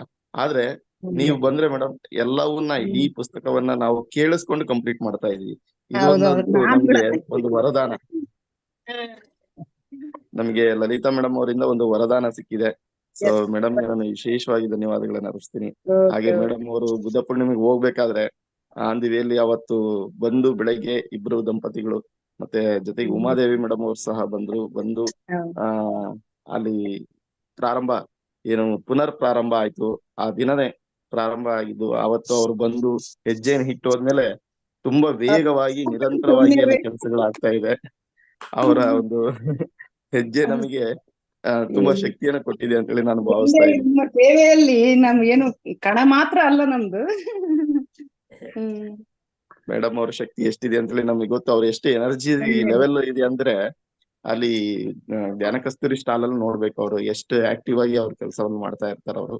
ಸೊ ಅವ್ರದೇ ಒಂದು ದೊಡ್ಡ ಕೊಡುಗೆ ನಮ್ಮ ಒಂದು PSSM ಗೆ ಧ್ಯಾನ ಕಸ್ತೂರಿ ನಮ್ಮ ಕರ್ನಾಟಕದಲ್ಲಿ ಅವ್ರು ಮಾಡ್ತಾ ಇರ್ತಕ್ಕಂಥ ಒಂದು ಪ್ರಯತ್ನ, ಅವರಿಗೆ ನಾನು ವಿಶೇಷವಾಗಿ ಧನ್ಯವಾದಗಳನ್ನು ಅರ್ಪಿಸ್ತೀನಿ ಮೇಡಮ್. ಹಾಗೆ ನಮ್ಮ ಶ್ರೀನಿವಾಸ ಬಾಬು ಸರ್ ಆಗ್ಲೇ ಇನ್ವೈಟ್ ಮಾಡಿದ್ರು, 30ನೇ ತಾರೀಕು ಎಲ್ಲರೂ ಬರ್ಬೇಕು, ಖಂಡಿತ ಸರ್, ಖಂಡಿತ. ಹಾಗೆ ಗಂಗಾವತಿಯಲ್ಲಿ ಇರ್ತಕ್ಕಂಥ ಎಲ್ಲಾ ಮಾಸ್ಟರ್ಸ್ಗೂ ತಿಳಿಸ್ಬೇಕು ಅಂತೇಳಿ ನಾನು ಕೇಳ್ಕೊಳ್ತಾ ಓಕೆ ಸರ್, ಇದ್ದೀನಿ. ಖಂಡಿತವಾಗ್ಲು ಖಂಡಿತ. ಹಾಗೆ ಮಾಸ್ಟರ್ಸ್ ಇವತ್ತು ಚಳ್ಳಕೆರೆಯಲ್ಲಿ ಇವತ್ತು ತಿರುಪತಿಯಿಂದ ಸೀನಿಯರ್ ಮೋಸ್ಟ್ ಮಾಸ್ಟರ್ ರಾಣಿ ಅಂತೇಳಿ, ಶ್ರೀಮತಿ ರಾಣಿ ಅಂತಕ್ಕಂಥ ಮೇಡಮ್ ಅವರು ಬರ್ತಾ ಇದ್ದಾರೆ. ಅವರು ಚಳ್ಳಕೆರೆಯಿಂದ ನಮಗೆ ಫ್ಲೈಯರ್ ಅನ್ನು ಕಳಿಸಿದ್ದಾರೆ. ಒಂದ್ ನಿಮಿಷ ನಾನು ಶೇರ್ ಮಾಡ್ತೇನೆ. ಹಾಗೆ ತಟವರ್ತಿ ರಾಜಲಕ್ಷ್ಮಿ ಮೇಡಮ್ ಅವರು ಸಹ ಆಗಮಿಸ್ತಾ ಇದ್ದಾರೆ.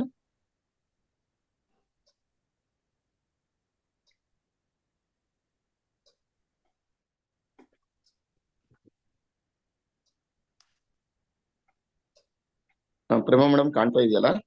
ಕಾಣ್ತದ್ರಿ. ಸೀನಿಯರ್ ಪಿರಮಿಡ್ ಮಾಸ್ಟರ್ ಶ್ರೀಮತಿ ರಾಣಿ ಅವರು ತಿರುಪತಿಯಿಂದ ಇವತ್ತು ಚಳ್ಳಕೆರೆಗೆ ಆಗಮಿಸ್ತಾ ಇದ್ದಾರೆ. ಚಳ್ಳಕೆರೆಯಲ್ಲಿ ವೀರಭದ್ರ ಪಿರಮಿಡ್ ಧ್ಯಾನ ಕೇಂದ್ರದಲ್ಲಿ ಈ ದಿನ ಸಂಪೂರ್ಣವಾಗಿ ಒಂದು ದಿನದ ಒಂದು ತರಗತಿಯನ್ನ ಅಲ್ಲಿ ಏರ್ಪಡಿಸಿದ್ದಾರೆ. ಸೊ ಅಲ್ಲಿರ್ತಕ್ಕಂಥವ್ರೆಲ್ಲರೂ ಇದರ ಒಂದು ಪ್ರಯೋಜನವನ್ನು ಪಡ್ಕೋಬೇಕು ಅಂತೇಳಿ ನಾನು ಕೇಳ್ಕೊಳ್ತಾ ಇದ್ದೀನಿ.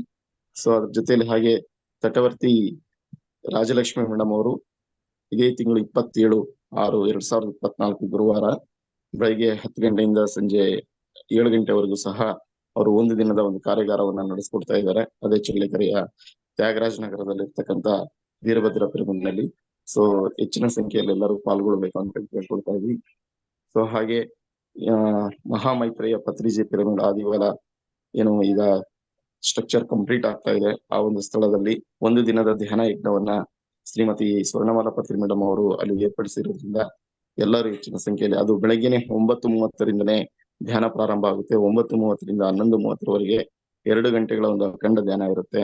ನಂತರ ಪತ್ರಿ ಮೇಡಮ್ ಅವರ ಒಂದು ಸಂದೇಶ ಹಾಗೂ ಬ್ರಹ್ಮರ್ಷಿ ಪ್ರೇಮನಾಥ್ ಸರ್, ಬ್ರಹ್ಮರ್ಷಿ ಶಿವರಾಮ ಸರ್, ವಾಲಿ ಗುರುಜಿ ಅವರು, ಹಾಗೆ ಸೀನಿಯರ್ ಪಿರಮಿಡ್ ಮಾಸ್ಟರ್ಗಳು ರವಿಚಂದ್ರ ಸರ್ ಅವರು, ನಮ್ಮ ನಾಗೇಂದ್ರ ಸರ್ ಅವರು, ಬಹಳಷ್ಟು ಮಾಸ್ಟರ್ಸ್ ಎಲ್ಲ ಸೀನಿಯರ್ ಮಾಸ್ಟರ್, ಸತ್ಯನಾರಾಯಣ ಸರ್ ಅವರು, ಈಗ ನಮ್ಮ ಧ್ಯಾನ ಕಸ್ತೂರಿಯ ಪ್ರಧಾನ ಸಂಪಾದಕರು, ಸೊ ಅವರು, ಹಾಗೆ ಗೋವಿಂದ್ರ ಸರ್ ಅವರು ಪ್ರಧಾನ ಲೇಖಕರು, ಇವತ್ತೇನು ಮೇಡಮ್ ಹೇಳಿದ್ರು, ಸೊ ಅವರೆಲ್ಲರೂ ಸಹ ಆಗಮಿಸ್ತಾ ಇರೋದ್ರಿಂದ ಆಮೇಲೆ ನಮ್ಗೆ ಬೇರೆ ಬೇರೆ ಕಡೆಯಿಂದ ಎಲ್ಲಾ ಮಾಸ್ಟರ್ಸ್ ಆಗಮಿಸ್ತಾ ಇದ್ದಾರೆ.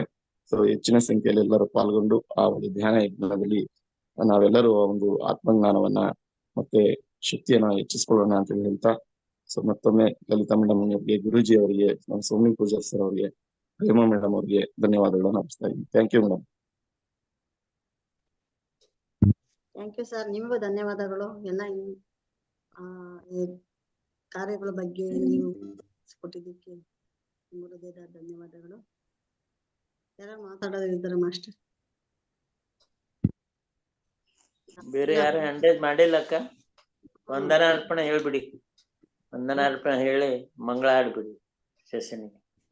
ಬೆಳಗಿನಿಂದ ಇಲ್ಲಿವರೆಗೂ ಧ್ಯಾನ ಮಾಡಿಸಿದಂತ ಸರಿತಾ ಮೇಡಮ್, ಸುನೀತಾ ಮೇಡಮ್ ಮತ್ತು ಶಾಂತಲಕ್ಷ್ಮಿ ಅಮ್ಮ ಅವರಿಗೂ ನಮಸ್ಕರಿಸುತ್ತಾ, ವಂದಿಸುತ್ತಾ, ಹಾಗೂ ಬೆಳಗಿನ ಸ್ವಾಧ್ಯಾಯ ಮಾಡಿದಂತ ನಮಗ ಗುರುಜಿಯವರಿಗೂ ವಂದಿಸುತ್ತಾ, ಮತ್ತು ಯೂಟ್ಯೂಬ್ ನಲ್ಲಿ ಜಾಯಿನ್ ಆಗಿರುವ ಎಲ್ಲ ಆತ್ಮ ಬಂಧುಗಳಿಗೂ ವಂದಿಸುತ್ತಾ, ಮತ್ತು ಜೂಮ್ ಅಲ್ಲಿ ಜಾಯಿನ್ ಆಗಿರುವ ಎಲ್ಲ ಆತ್ಮ ಬಂಧುಗಳಿಗೂ ವಂದಿಸುತ್ತಾ, ಮತ್ತು ಎಲ್ಲ ಅವರ ಅಭಿಪ್ರಾಯಗಳನ್ನು ಕೇಳಿದಂತಹ ಮಾಸ್ಟರ್ಗೂ ನಮಸ್ಕರಿಸುತ್ತಾ, ಮತ್ತು ಲಲಿತಾ ಕಂದಗಲ್ ಮೇಡಮ್ ಅವರು ಧ್ಯಾನ ಕಸ್ತೂರಿ ಬಗ್ಗೆ ತಿಳಿಸಿಕೊಟ್ಟಿದ್ದಾರೆ, ಅವರಿಗೂ ತುಂಬ ಹೃದಯದ ಧನ್ಯವಾದಗಳು. ಹಾಗೂ ಮೈತ್ರಿಯ ತಂಡದ ಪರವಾಗಿ ಎಲ್ಲರಿಗೂ ತುಂಬ ಹೃದಯದ ಧನ್ಯವಾದಗಳು. 30ನೇ ತಾರೀಕು ಯಾರು ತಪ್ಪದೆ ಹಿರಿಯೂರು ಮೈತ್ರಿಯ ಪಿರಮಿಡ್ ಅಲ್ಲಿಗೆ ಬರಬೇಕು ಅಂತ ಕೇಳ್ಕೊಂತ ಇದೀವಿ. ತನು ಮನಧನದಿಂದ ಎಲ್ಲ ಸಹಾಯ ಮಾಡ್ಬೇಕು ಅಂತ ಕೇಳ್ಕೊಂತ ಇದೀನಿ. ನಮಸ್ತೆ. ಥ್ಯಾಂಕ್ ಯು ಅಕ್ಕ. ತಾವು ಕೂಡ ಸ್ವಾಗತ ಮತ್ತು ನಿರೂಪಣೆಯನ್ನು ಅಚ್ಚುಕಟ್ಟಾಗಿ ನಡೆಸಿ